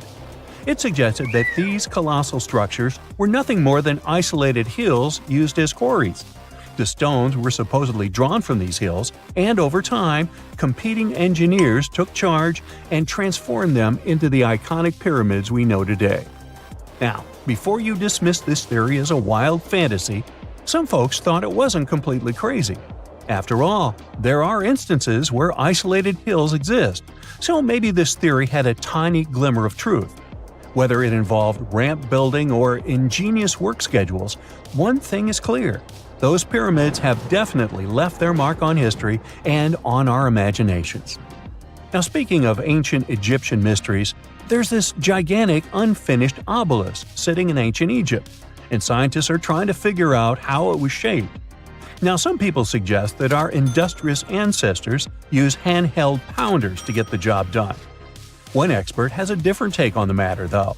He argues that if we take a closer look at the pattern left behind by the shaping tool, we'll notice something peculiar. The walls of the trenches surrounding the obelisk display a neat and even pattern, which is pretty unlikely if they were pounded away by mere mortal hands. According to this expert, those horizontal striations are usually the result of a tool that takes breaks while removing material, leaving its mark on the surface. But wait, there's more. Imagine the tool being rocked back and forth against the trench walls, clearing away the waste to keep the trench from narrowing. Well, in that case, the tool might have left some funky horizontal striations where it was pressed against the sidewall. This sounds like some fancy technology at play, don't you think? And guess what? The dynastic Egyptians probably didn't have access to that kind of know-how. Another famous Egyptologist from way back also uncovered a bunch of core drills during his adventures. Although the actual drill bits are missing, his collection houses these particular core remnants made of limestone, alabaster, and even granite. These constructions aren't the only amazing thing the ancient Egyptians left behind, though. As it turns out, the Egyptians were the genius minds behind the creation of the handheld mirror. Yeah, that little mirror you use every day to check yourself out. But here's the twist. These mirrors are like pieces of art. They were decorated with inscriptions and figures. But that's not all. The Egyptians had a serious concern with their appearance. They knew the importance of personal hygiene and looking fabulous. So, in their quest for pearly whites, they invented toothbrushes and toothpaste. Dental problems were pretty common back then, and their smiles weren't exactly all white. Dentistry wasn't their strongest suit, you see. Maybe their minds were distracted by all that pyramid building. So that doesn't mean those ancient toothpaste recipes weren't amazing. One delightful concoction included rock salt, mint, dried iris petals, and pepper. Some brave dentists in the 21st century tried it out, and it worked pretty well. Ground-up ash was also used in another recipe to create a tooth cleansing paste. Mint was missing, so that didn't do much for their breath. That's when the genius Egyptians came up with the world's first breath mints. They made tablets from heated spices like cinnamon, and they mixed it with honey. Now, let's shift gears to home decor, Egyptian style. They surely took ornamentation to the next level. While the concept of decorating furniture started in Mesopotamia, the Egyptians cranked it up a notch. They went all out with different colors of ink and even developed various weights of paper. Oh, and let's not forget about those cute little area rugs we all have in our homes today. Guess who came up with the idea? Yep, the Egyptians. They used the versatile papyrus plant to make those cozy rugs. And speaking of trends, the Egyptians loved their knickknacks. They had an assortment of small figurines in the shapes of cats, dogs, and people. These statues were made from various materials, like simple sun-dried mud to the ultimate bling of gold. It all depended on how loaded you were. The Egyptians were also all about farming, and they knew that clean water was crucial for their crops and animals. That's why they came up with some nifty inventions and techniques to make sure their land was fertile and their plants were happy. First off, they had the genius idea of using ox-drawn plows. They had two types of plows, heavy and light. The heavy plow would strut its stuff, cutting deep furrows in the soil, while the lighter plow followed behind, fluffing up the earth. But they didn't stop there. After plowing, the Egyptians would break up clumps of soil and sow the rows with seeds. To give those seeds a good old squish into the furrows, they'd march their livestock across the field, effectively closing up the furrows. But hey, all that hard work would be pointless if their seeds were as dry as the Sahara. That's where irrigation comes into play. The Egyptians were so good at it that other cultures, like the Greeks and Romans, couldn't help but copy their techniques. Now let's switch gears and talk about the marvelous architecture of ancient Egypt. These folks weren't just skilled farmers, they were also architectural maestros. They built these fancy canals to carry water to farms and villages, and boy, did they know how to make those canals look pretty. Just imagine strolling along a canal lined with ornate structures. The pharaoh Ramesses the Great was quite the overachiever when it came to construction. One of his mind-blowing creations was the construction located at Abu Simbel. This building was designed so that twice a year, the sun would shine directly into it and illuminate the statues of Ramesses. And let's not forget about the corbelled arch. Without this architectural gem, we'd be missing out on some mind-boggling structures like the Great Pyramid. The Egyptians knew how to make things stand tall and proud, thanks to their engineering and construction wizardry. They built grand halls and inner sanctums that make your jaw drop. And some of these temples doubled as astronomical observatories. You're an adventurer looking for a golden hourglass hidden in the jungle of an exotic country. Finally, you find the artifact. Someone starts shouting as soon as you grab it. "Stop! This is the police! Hands up!" You look around and see two officers. You turn the hourglass over and fall into a suddenly formed portal that takes you through space and time. "Hey you, stranger, don't move! What are you doing in our temple?" You look around and see two guys with swords. They're the police of ancient Babylon. The vast kingdom in Mesopotamia was the first in history to invent a list of laws and punishments for their violation. The list of these laws was called the Code of Hammurabi and contained 282 laws. They were carved on stone pillars around the 10th century BCE. The laws had rules about the family and behavior in society, and generally were similar to the laws of modern civilizations. The authorities of Babylon created special police squads consisting of locals. Their goal was to monitor public order and ensure no one broke the law. Some records of the squad's work have survived to this day. They talk about how the ancient police stopped noisy feasts, monitored tax payments, and searched for thieves and looters. In general, their routine was similar to the routine of modern police. They guarded temples and made sure that nothing was taken from them. You're now in their temple, holding the golden hourglass. The sand pours down, and you teleport to another place. It's the 14th century. You're in Nigeria, on a hot plain under the scorching sun. You hear someone approaching you from behind. Stop! Don't move! Your fate will be decided at the meeting. Two Okonko guards, members of the Igbo ethnic group, walk to you holding spears. Okonko consisted of rich and poor people, young and old. They were the judges of justice and ensured that no one violated the laws. Each village had its own Okonko squad. They severely punished those who cheated or harmed other people. Okonko also solved land disputes. Before passing a verdict or sentence, Okonko discussed it at public meetings. You haven't broken their law, but you're a stranger in their village, so they want to grab you. Fortunately, the hourglass transports you out of there. Now you're inside a temple in ancient Egypt. You hear barking dogs, screaming monkeys, and human voices. Who are you? You turn around and see the Magi, the police of the Middle Kingdom of ancient Egypt. These experienced guys with swords patrol the streets with dogs and even monkeys. They were residents of the neighboring kingdom of Nubia. Still, as the territory of Egypt expanded, they offered their services as the guardians of order. During the New Kingdom, the temple priests of Egypt performed police functions. They protected temples and caught looters and thieves. If someone stole something from a temple, temple priests arrested the thief and conducted their own investigation. They won't investigate anything this time as you disappear and continue your journey. You're in a hot jungle now. You can see large stone buildings through bushes and trees and hear a flowing river and people's voices. You're next to a large agricultural area. It looks like a modern civilization in a tropical forest. But this is the 15th century, and you're in the Incan Empire on the South American coast. Police officers are called tokrikokes here, which means the one who sees everything. Two tokrikokes pass by you and don't tell you anything. The Incan Empire had a developed legal system, and no one could arrest you just like that.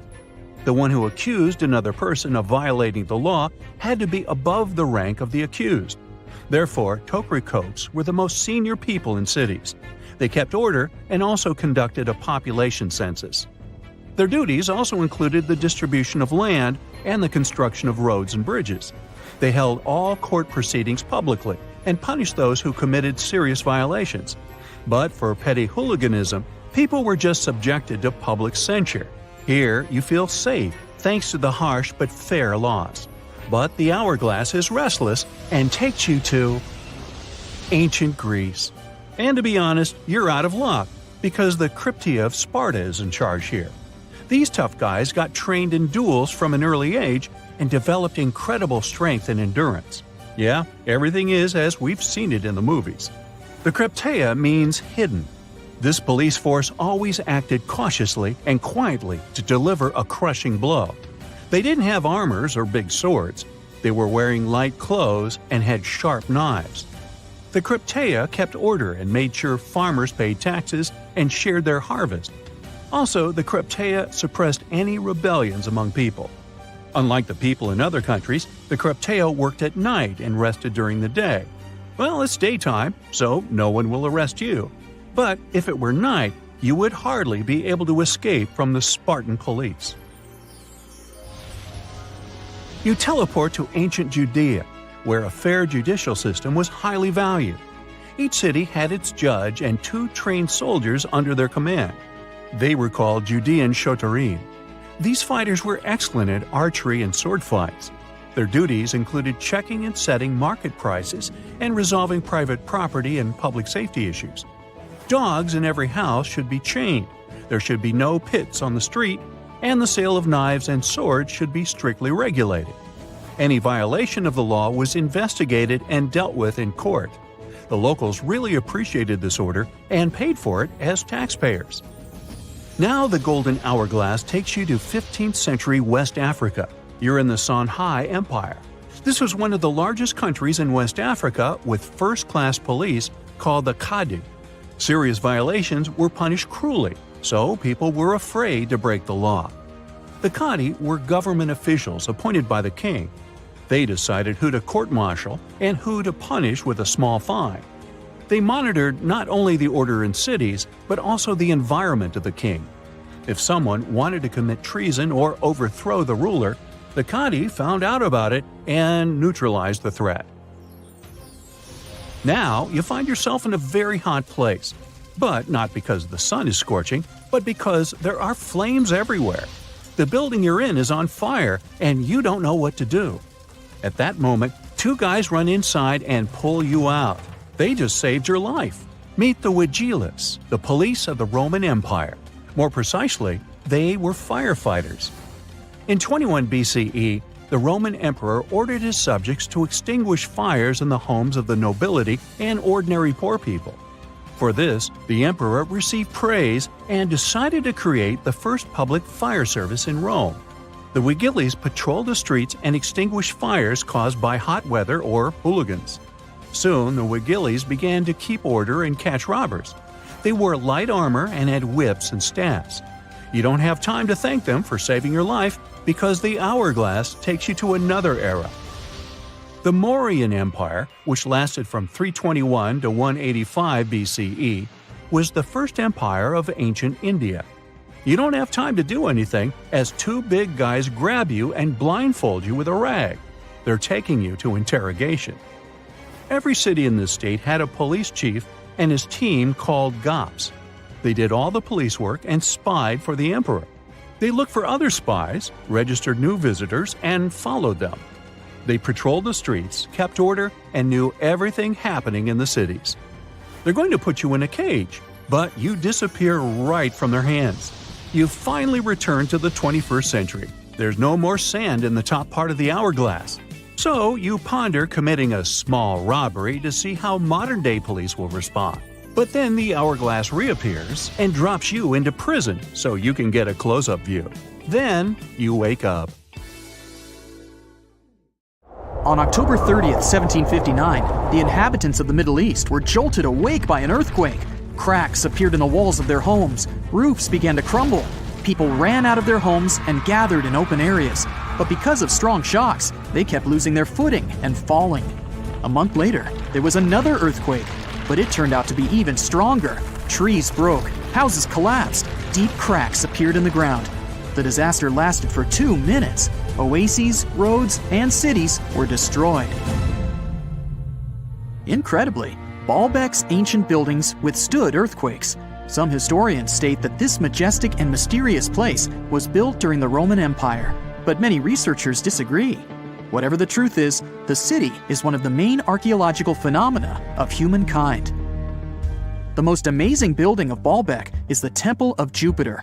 The inhabitants of the Roman Empire believed that Jupiter held power over lightning and thunder.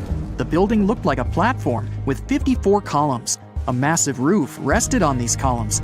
Today, you can only see 6 70-foot-high columns. Each of them consists of 3 sections and resembles a pencil. The cores of these pencils were made of lead. This made the columns exceptionally strong. Each of these pieces of stone weighed an incredible 80 tons. That's the weight of 35 Ford Explorer SUVs.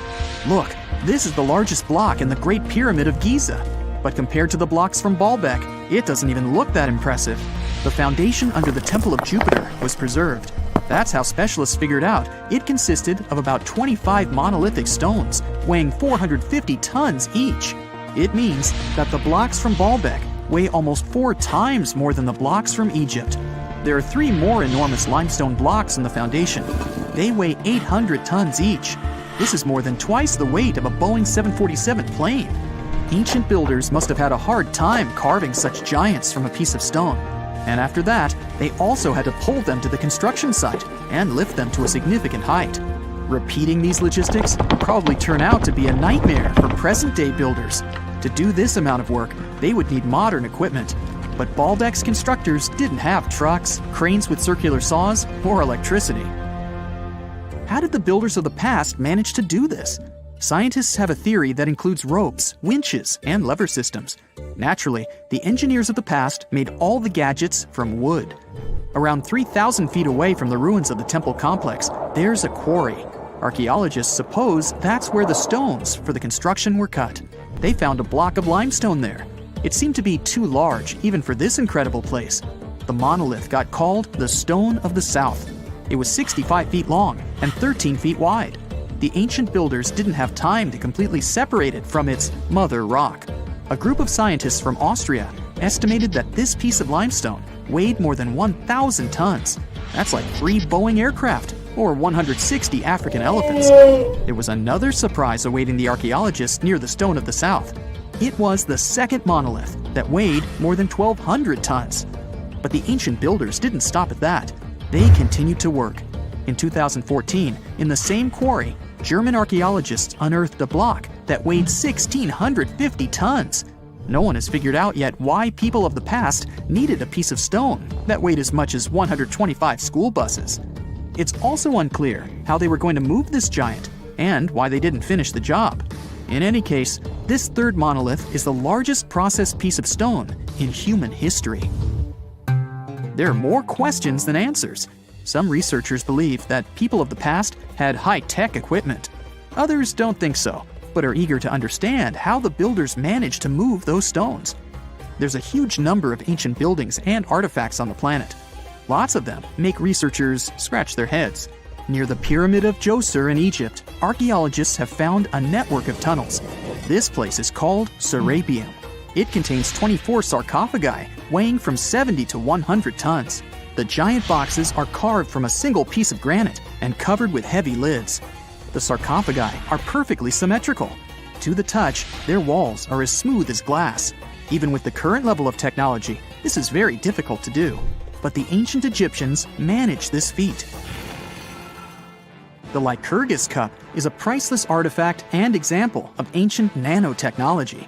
It's made of glass that can change its color. If you put a source of light in front of the cup, it turns green. If the light is behind the goblet, it becomes deep red. In this case, the figure of Greek king Lycurgus turns pale purple. Scientists understood how this color change worked only at the end of the 20th century.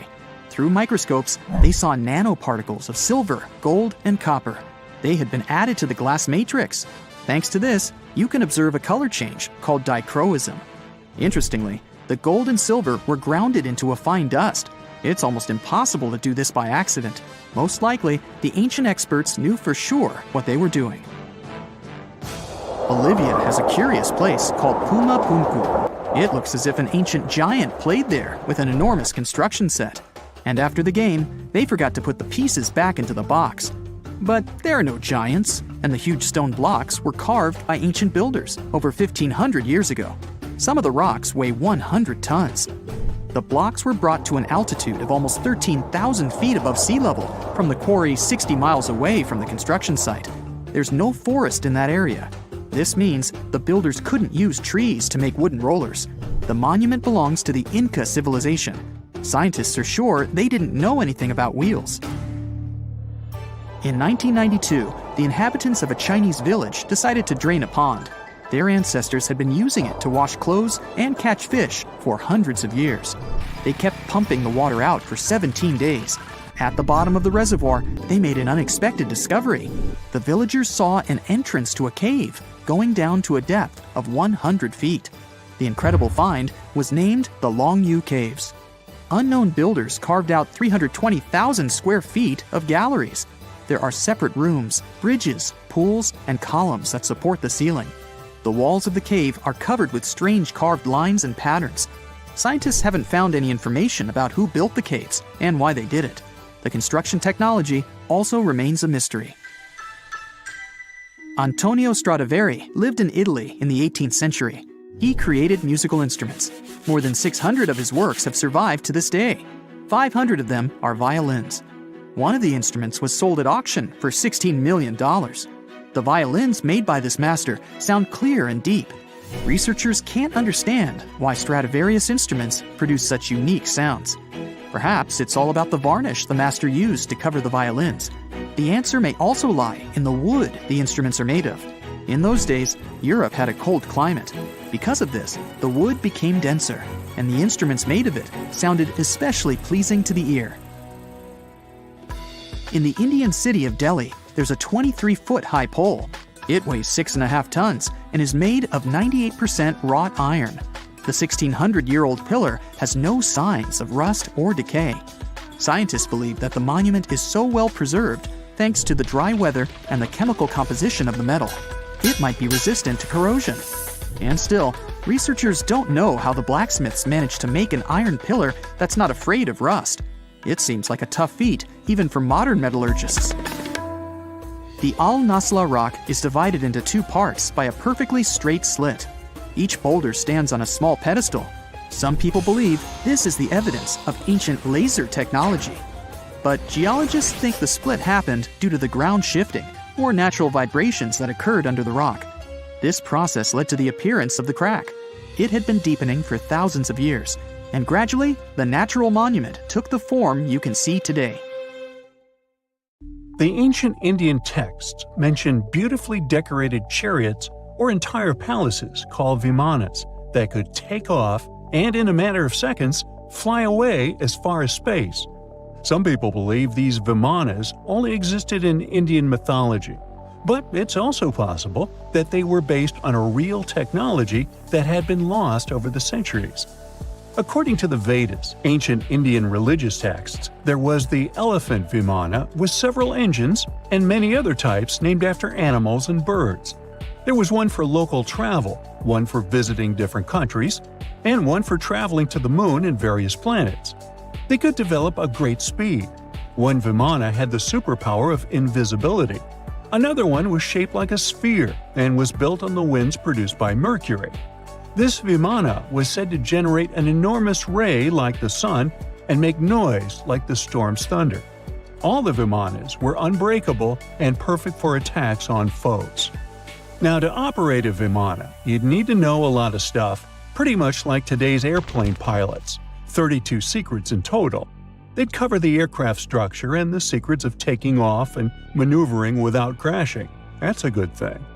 The pilot was also expected to know how to be seen and unseen, how to be hidden, how to be quick, how to manage contractions and expansion, and many other tricks. To hide the flying machine from foes, the pilot was instructed to move to the 8th atmospheric layer above the Earth and use the power of dark solar rays. This instruction might sound a bit weird, but there were others, more realistic ones, which still make sense in modern aeronautics. There are sections of ancient texts on the vimanas that focus on details like flight paths, pilot training, navigation, and even suitable clothes for pilots and recommended food for long flights. There was also a lot of technical detail about the use of heat-absorbing metals, the metals utilized, and melting points. The supporters of the theory that the vimanas were more than just myths are sure that the ancient Indians would unlikely go into all these details just for a beautiful story. So, the flying palaces might have been real and way ahead of their time, like many other great Indian inventions. Back in the 6th century BCE, an Indian physician named Sushruta basically wrote the original guide to medicine and surgery. They even called him the father of surgery for his work. Sushruta laid down the details on hundreds of medicinal plants and described complex surgical procedures. He gave instructions on nose reconstructions and skin transplants from one part of the body to another. The original method of rhinoplasty, which involved taking a piece of skin from the forehead to reconstruct the nose, is still used today. But back then, it had a slightly different purpose than surprising your followers on social media. Those nose jobs helped out folks who had lost their noses as punishment for crimes or in fights. Now, you gotta thank an ancient Indian math prodigy for the invention of zero. It might not seem like a big deal, but without it, we would have no binary system and no computers. People before the 5th century CE were only thinking about some sort of a sign to indicate nothing. The invention made addition, subtraction, and other mathematical operations a whole lot easier. You can see the oldest zero in existence carved in the wall of a temple in Gwalior, India. The Indus Valley Civilization was using rulers in 1500 BCE and earlier.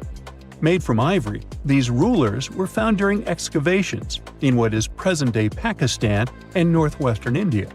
They were widely used in architecture with amazing accuracy. They had units corresponding to slightly over 1 inch that were marked with precise subdivisions within 5/1000ths of an inch. The next invention is more of a concept than a physical item. Standardization is all about setting the rules based on a bunch of people, things, or interests.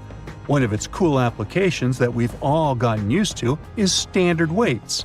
Whether you're using pounds or kilograms, you need these universal measurements for weight, right? For this, we owe a big shout-out to the merchants from the Indus Valley Civilization who lived around 4,000 years ago.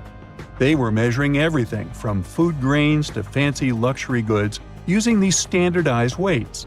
And their weights had decimal and binary mathematical systems going on. They didn't have high-tech gear, but they pulled off some serious precision using complex calculations and even sand for construction. Their art of standardization made its way to Persia and Central Asia, basically becoming the global weight-watching standard. So if yoga is your go-to exercise, you definitely have a personal reason to appreciate the ancient Indian geniuses. Over 5,000 years ago, during the rule of the Indus-Sarasvati civilization in northern India, yoga was first mentioned in the Vedas. Yoga was refined and shaped over the centuries until it grew into a massive teaching with over 200 sacred writings dedicated to this way of obtaining enlightenment. At the beginning of the current era, yoga got a new trajectory thanks to a Hindu writer who laid down a system of yoga in his text, the Yoga Sutras. It became a whole-body rejuvenation, a life-extending practice with poses that you are still doing on the mat today. Yoga has reached the Western world only in the 19th century, and it caught on like wildfire. Chess, the all-time top game for intellectuals, is also an Indian invention. Its ancestor was called Chaturanga, and it was a strategic board game that started gaining popularity around 3,000 years before the current era. This early Indian version of chess was played by 4 people, not 2, and had 64 squares. Each player had 8 pieces, ranging from pawns to kings, bishops to knights, and there was no standard 6-faced dice. They rolled with an oblong one. Players facing off were actually allies, forming 2 teams based on the direction they sat. Chess, that we know and love today, was first mentioned in ancient Indian literature in a legend. It said that the wife of a villain called Ravana had invented the game to amuse him. Now, the word shampoo comes from the Hindi word, which means to soothe or knead. The substance was invented in India in 1762 and was originally used for head massages, hence the name. The first shampoo was made of natural oils and herbs. British traders fell in love with the idea and brought it back with them to England. It took years for the original head massage oil to evolve into shampoo as we know it today, but it's still an Indian invention. Unlike the ancient Greeks, who wore animal skins, the Indians started cultivating cotton back in the 5th and 4th centuries before the current era. They used cotton threads to produce fabrics that soon became a huge hit in the Mediterranean and beyond. Jute and wool also have their origins in India. Cashmere, the finest and most exclusive type of wool, actually comes from the Kashmir region of India. Buttons that sit proudly on that cashmere cardigan of yours also have ancient Indian origins. Some 5,000 years ago, the Indus Valley Civilization started cutting seashells into geometric shapes with tiny holes in them. First, they were just decorations, but then people started using them to fasten clothes. Now, when you think about radio communication pioneers, Marconi's name usually steals the spotlight. He got a Nobel Prize in Physics in 1909 for his groundbreaking radio work.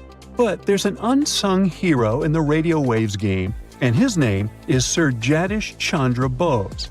He spilled the beans on radio communication way back in 1895. He shot an electromagnetic wave across 75 feet at the town hall in Calcutta, and it went through walls, rang a bell, and even set off some gunpowder. Marconi took a page from Bose's book, using his invention, the Mercury Coherer, as a blueprint for his own two-way radio. Bose didn't patent his genius creation, so he only got his credit a century later. Imagine you could spend an entire week scanning ancient ruins and taking photographs of the world's most surreal archaeological sites. Would you be up for it? So, let's do some digging. The first stop on your busy itinerary is Southeast Asia. It's home to some pretty cool ruins. You start in Bagan, located in the hinterlands of Myanmar. There are many ways to visit the site, and you're glad you've booked 2 different experiences. The first one is a hot air balloon trip at sunrise. Right before dawn, you board the balloon, and as soon as the sun starts to appear on the horizon, you begin your flight over the marvelous area. As the sun rises, it glistens on more than 2,000 conic-shaped golden structures. The hot air balloon ride is quick, but it gives you unparalleled views of all the 40 miles over which the site sprawls. Back on land, you rent a bicycle and roam the village of ruins. Some of them are open and allow you to peep inside. These magnificent ruins were built between the 11th and 13th century CE and were mainly places of worship. There were originally over 10,000 buildings, but they were gradually deteriorating over time due to earthquakes. Thankfully, the site became a UNESCO World Heritage Site back in 2015 and has since been preserved. Up next, you catch a flight to Cambodia. You take some time to visit Angkor, the world-famous archaeological site nestled deep within the jungle. Good thing you've brought bug spray with you. The city of Angkor was once the capital of the Khmer Empire from the 9th to 15th century. FYI, the word Angkor means capital city in the Khmer language. The city was founded by King Yasovarman I, and it became one of the largest cities in the pre-industrial world. Researchers say nearly 1 million people live there. Until today, Angkor is admired for its stunning architecture. The Khmer style is recognized in the use of huge blocks of sandstone.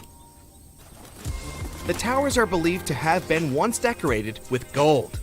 But today, the site is a maze of vine-covered temples. The city was abandoned in 1431 and wasn't rediscovered until the 1840s. Oh, and just so you know, this is also a UNESCO Heritage Site. It became one in 1992, in case you want to brag to your friends about your culturally rich adventures in the future.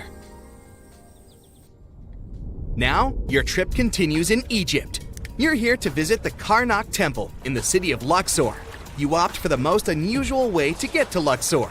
That is, a boat ride down the Nile River.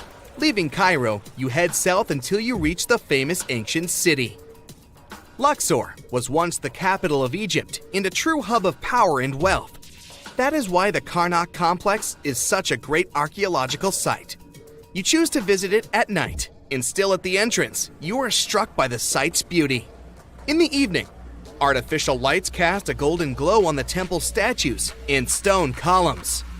The temple is huge and was built mainly around the 18th and 19th centuries BCE. Each Egyptian pharaoh from that period left their own architectural mark on the site. The highlight of this tour is taking a walk through the Avenue of Sphinxes and discovering the Great Hypostyle Hall. This hall is filled with towering pylons and solid sandstone columns, a true wonder. From Egypt, you head down to Jordan. Now, if you like terracotta landscapes, you've come to the right place. The city of Petra is a marvel of the ancient world. Located in Jordan's desert, the city was a commercial hub back in the 4th century BCE. The Nabateans, an Arab Bedouin tribe, lived in the so-called Rose City and thrived for many years, having accumulated a significant amount of wealth. The city was known for its innovative water management system, which made the region inhabitable. And yes, you'll catch a glimpse of its ruins on your tour. The rock-carved, gate-like structure Petra is famous for what is called the Pharaoh's Treasury. It stands at the main entrance to the site and is said to have a treasure hidden beneath it.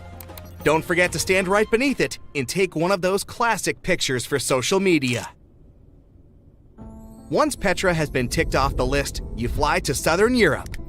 More specifically, to the tip of the Italian boot. You have a day trip scheduled to visit the ruins of Pompeii. Pompeii can be reached by car from the city of Naples. It's home to the eerie yet well-preserved ruins of a city that was once engulfed by lava. When Mount Vesuvius erupted in 79 CE, it left the city of Pompeii completely buried under millions of tons of volcanic ash. The ancient city was first discovered by beneath the volcanic rock in the 16th century, but it was first cleared from debris in the 1870s. Today, you'll be able to walk down the streets of these ancient Roman ruins and imagine what the town looked like in its heyday. Pompeii was a vibrant and rich municipality. The site's ruins revealed that many areas of Pompeii had boasted impressive bakeries, markets, and even houses with balconies, which were a sign of great wealth at the time. And believe it or not, even some artworks survived the eruption. Archaeologists found well-preserved frescoes and murals with mythological creatures. All this indicates that members of the high society lived there. The city even had thermal baths and showers made from luxurious materials. While you're still in Europe, you'll hop over to visit the iconic Stonehenge. It's a perfect day trip if you stay in the city of London, just a short train journey away. Stonehenge dots the Salisbury Plain in Wiltshire, England, and is one of the world's most recognized ancient ruins.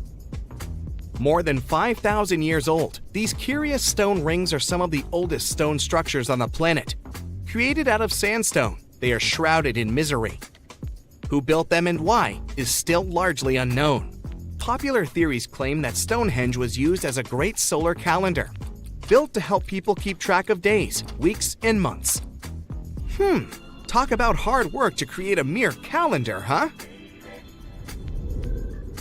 In the final leg of your trip, we'll take you to explore the Southern Americas. In Guatemala, in Central America, you'll find ancient Mayan ruins. The lost city of Tikal is a city made of 3,000 buildings, the remains of the capital of the Mayan Empire. You can compare its importance to such cities as London or New York today. The North Acropolis is Tikal's most ancient complex of monuments. Built solely by human hands in 350 BCE, it served as the resting place of kings and chiefs. Back in the day, the step pyramid temples were painted a beautiful red.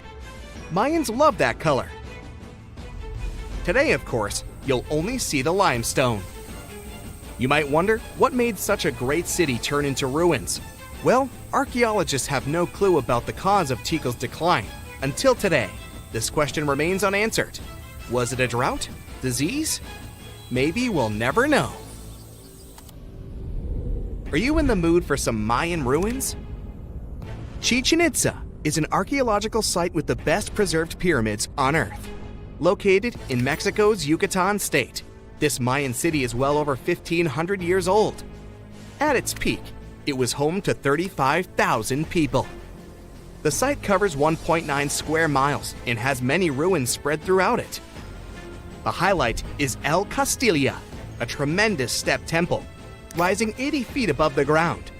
Its most peculiar feature is that it has 91 steps on each of its 4 sides, including the upper platform, which makes for 365 steps, the same as the number of days in the solar year. Phew, what an intense trip. Time to head home now and soak it all in.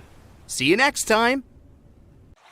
Whenever you hear about ancient ruins, you almost never picture them being suspended somewhere, or just randomly hanging on the branch of a tree, right?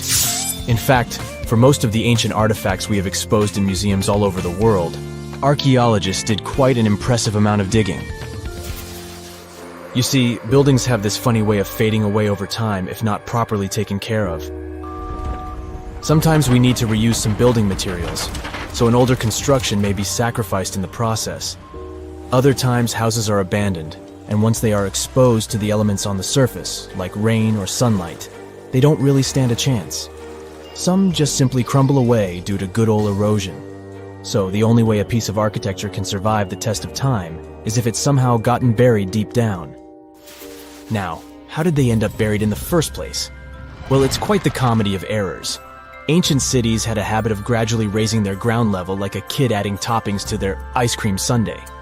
You see, these settlements were always busy collecting food and building materials to keep up with their ever-growing population. But hey, who has time to deal with waste and rubbish? It wasn't exactly high on their to-do list back in the day. So when it came to building new houses, ancient civilizations found it much easier to save their sweat and tears by piling up the rubble and constructing right on top. But that's not all. Rivers would also occasionally flood and deposit a layer of sediment on the city floors, further encapsulating those ancient constructions. And in those dry regions like the desert, where the wind likes to show off its sand and dust dance moves, you can bet it was a constant struggle to keep the establishments clean. One hilarious example is the Sphinx, which had its head buried in sand until a group of archaeologists unearthed it in 1817. Some ancient towns eventually got covered up because they were completely abandoned. With less human activity to control their expansion, plant seeds couldn't resist the opportunity and sprouted all over the place. They gobbled up carbon dioxide from the air and grew, adding more and more bulk to the ground.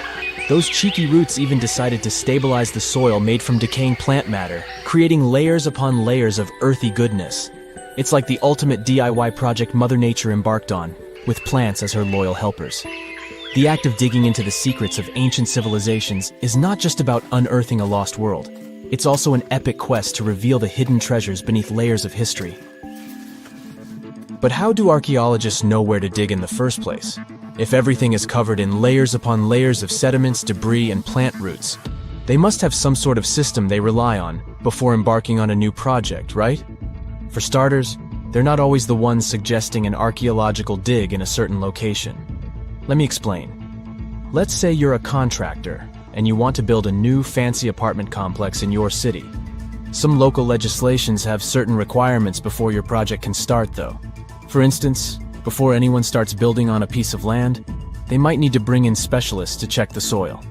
These clever folks can be archaeologists, geologists, or paleontologists, and they need to keep an eye on things during development. If any artifacts or ecofacts, fancy word for organic remnants, are discovered, these experts swoop in to excavate and study them. But what about sites that have nothing to do with bulldozers and yellow hats? Archaeologists have more than one trick up their sleeves when it comes to locating ancient hotspots. They dive deep into historic records with a healthy dose of detective work. By sniffing out old documents and maps, they can piece together the puzzle of human activity in a specific area. If a site has been visited before, it's even better. Finding records of past excavations or historical accounts can give archaeologists lots of information on where to continue their treasure hunt. Before archaeologists start swinging their shovels, they engage in a bit of a visual scan mission. Armed with a grid system, they'll stroll around the site, keeping their eyes peeled for any artifacts that might be hiding just beneath the Earth's upper layer. From groundstone tools to historic glass and even ancient garbage dumps, yes, they're also valuable. These keen-eyed explorers can spot signs of human activity faster than most people. If they stumble upon midden soil, fancy term for a garbage dump, they know for sure that humans once called this place home. Archaeologists don't just rely on their trusty shovels, though. They have an arsenal of gadgets to aid in their search for hidden wonders. Geophysical tools are like their secret weapons. Take the resistivity meter, for example. This clever contraption measures the electrical component of the soil and any buried features or artifacts. A buried wall, for instance, will create a different resistivity reading than the surrounding soil. Magnetometers and ground-penetrating radar work in similar ways, showcasing potential hints of ancient treasures in the soil. And who could forget our trusty old friend, the GPS? It helps archaeologists map out precise locations, like a high-tech treasure map, leading them straight to their pot of gold. Care to virtually visit some of the most important archaeological sites in the world? Well, follow me. In the United Kingdom, for instance, you'll find this interesting place called Stonehenge. It's one of many henges scattered around. But this one really takes the cake. Picture this: massive ancient stones standing tall and proud, arranged in a funky outer ring and an inner horseshoe, with some smaller stones thrown in for good measure. And guess what?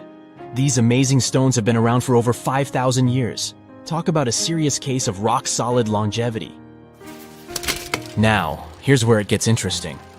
According to local folklore, the legendary wizard Merlin whipped out his magic wand and poof! He teleported these massive stones all the way from Ireland. Apparently, some giants had assembled them there, but Merlin decided they would look much better at their new location. Others think it's just the ruined remains of an old Roman spiritual edifice. These amazing structures were built by our Bronze Age ancestors. With their simple tools and limited tech, they managed to create this monumental masterpiece. Impressive, right? Unfortunately, there's still so much we don't know about this area. Stonehenge's initial purpose remains a mystery to this day. Sure, there are lots of theories, but scientists have yet to agree on the subject. However, we do know that it's perfectly aligned to catch the sunrise during the summer and winter solstices. The ancient city of Pompeii is an equally amazing archaeological site. Picture this: Mount Vesuvius, a notorious troublemaker, decided to throw a volcanic tantrum and completely covered this ancient Roman city. It turned it into a time capsule, located outside present-day Naples in Italy. Fast forward to the year 1748, when a bunch of adventurous explorers stumbled upon Pompeii. Lo and behold, they discovered a treasure trove of well-preserved goodies: streets, houses, food.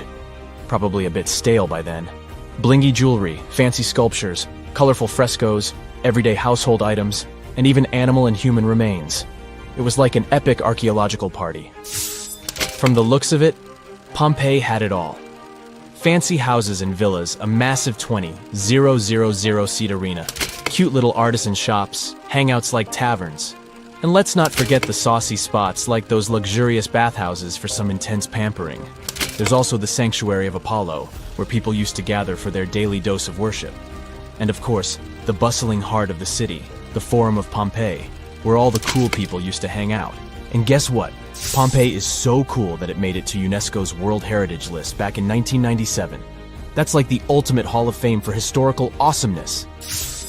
It also includes many other famous buildings and sites, like the Taj Mahal in India and the Acropolis of Athens in Greece.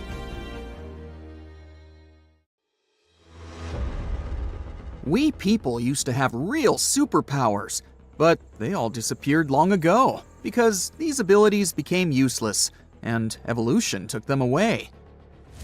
For example, one of these superpowers was hibernation sleep. Yeah, it doesn't sound as cool as teleportation or flying, but in the modern world, it would be helpful. Imagine that you go to bed before winter and wake up in the spring. No cold weather, no spending money on food at this time, just a long, deep sleep. So perhaps our ancient hominin ancestors, more like primates than humans, could fall into a long hibernation. It was about 500,000 years ago, hundreds of thousands of years before the appearance of the first Homo sapiens.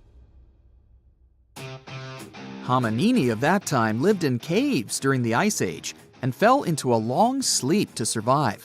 However, this is not a confirmed fact, but scientists have some guesses about it. Paleontologists discovered many fossils of our ancestors in one Spanish cave. The analysis showed that hominini lacked vitamin D and fat reserves. These strange indicators showed that the inhabitants of these caves could be in a state of hibernation. Perhaps their metabolic processes slowed down and their fat and vitamin reserves were depleted to support life during a long sleep.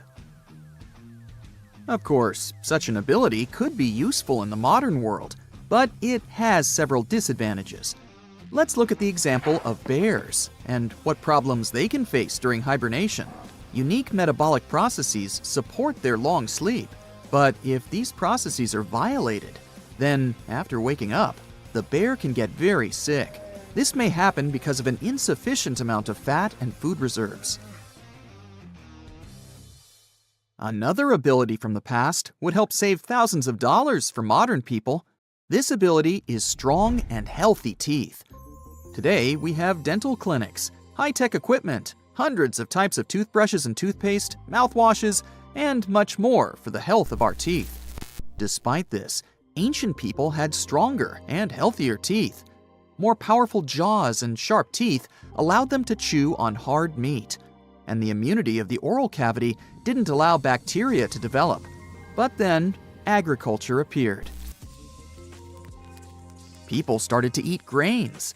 This added new species of bacteria to the oral cavity, weakened the jaw muscles, and provoked cavities.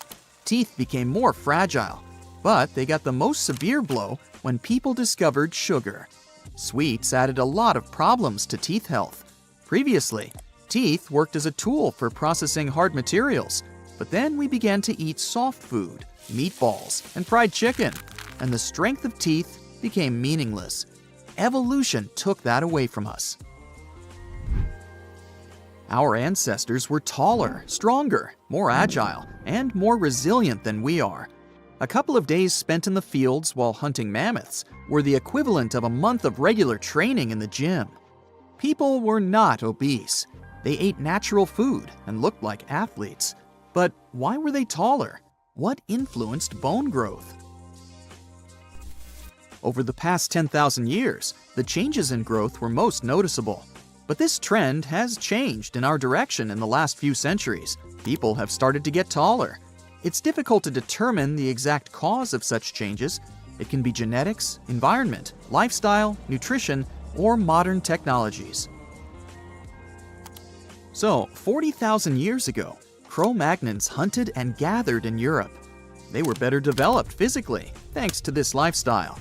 Their ancestors migrated to Europe from Africa, which was the reason for the tall growth. Longer bones were helpful for adaptation to the hot African climate, but after 30,000 years, the growth of people sharply decreased because of the onset of cold weather and the development of agriculture. Our ancestors went through times of famine, and their bodies shrank over time to adapt to a meager diet. In addition, living next to livestock provoked the emergence of new diseases. All of it affected the appearance of ancient people. There are almost no such problems now. You can eat healthy food, receive medical care, and take vitamins. All this allowed us to grow a few inches taller. But one change in the human body still remains a mystery. We have the most advanced civilization in history today. People become professionals in neuroscience and thermonuclear physics, create powerful computers, have access to all the knowledge in the world, and study the boundless depths of space. But for some reason, our brains have become much smaller than those of people who lived several thousand years ago. But how is this possible, given that people were engaged in agriculture, trade, and the manufacture of simple tools in the distant past? Then big cities, architecture, art, and technology began to appear. And all this time, our brain was shrinking while humanity was moving forward.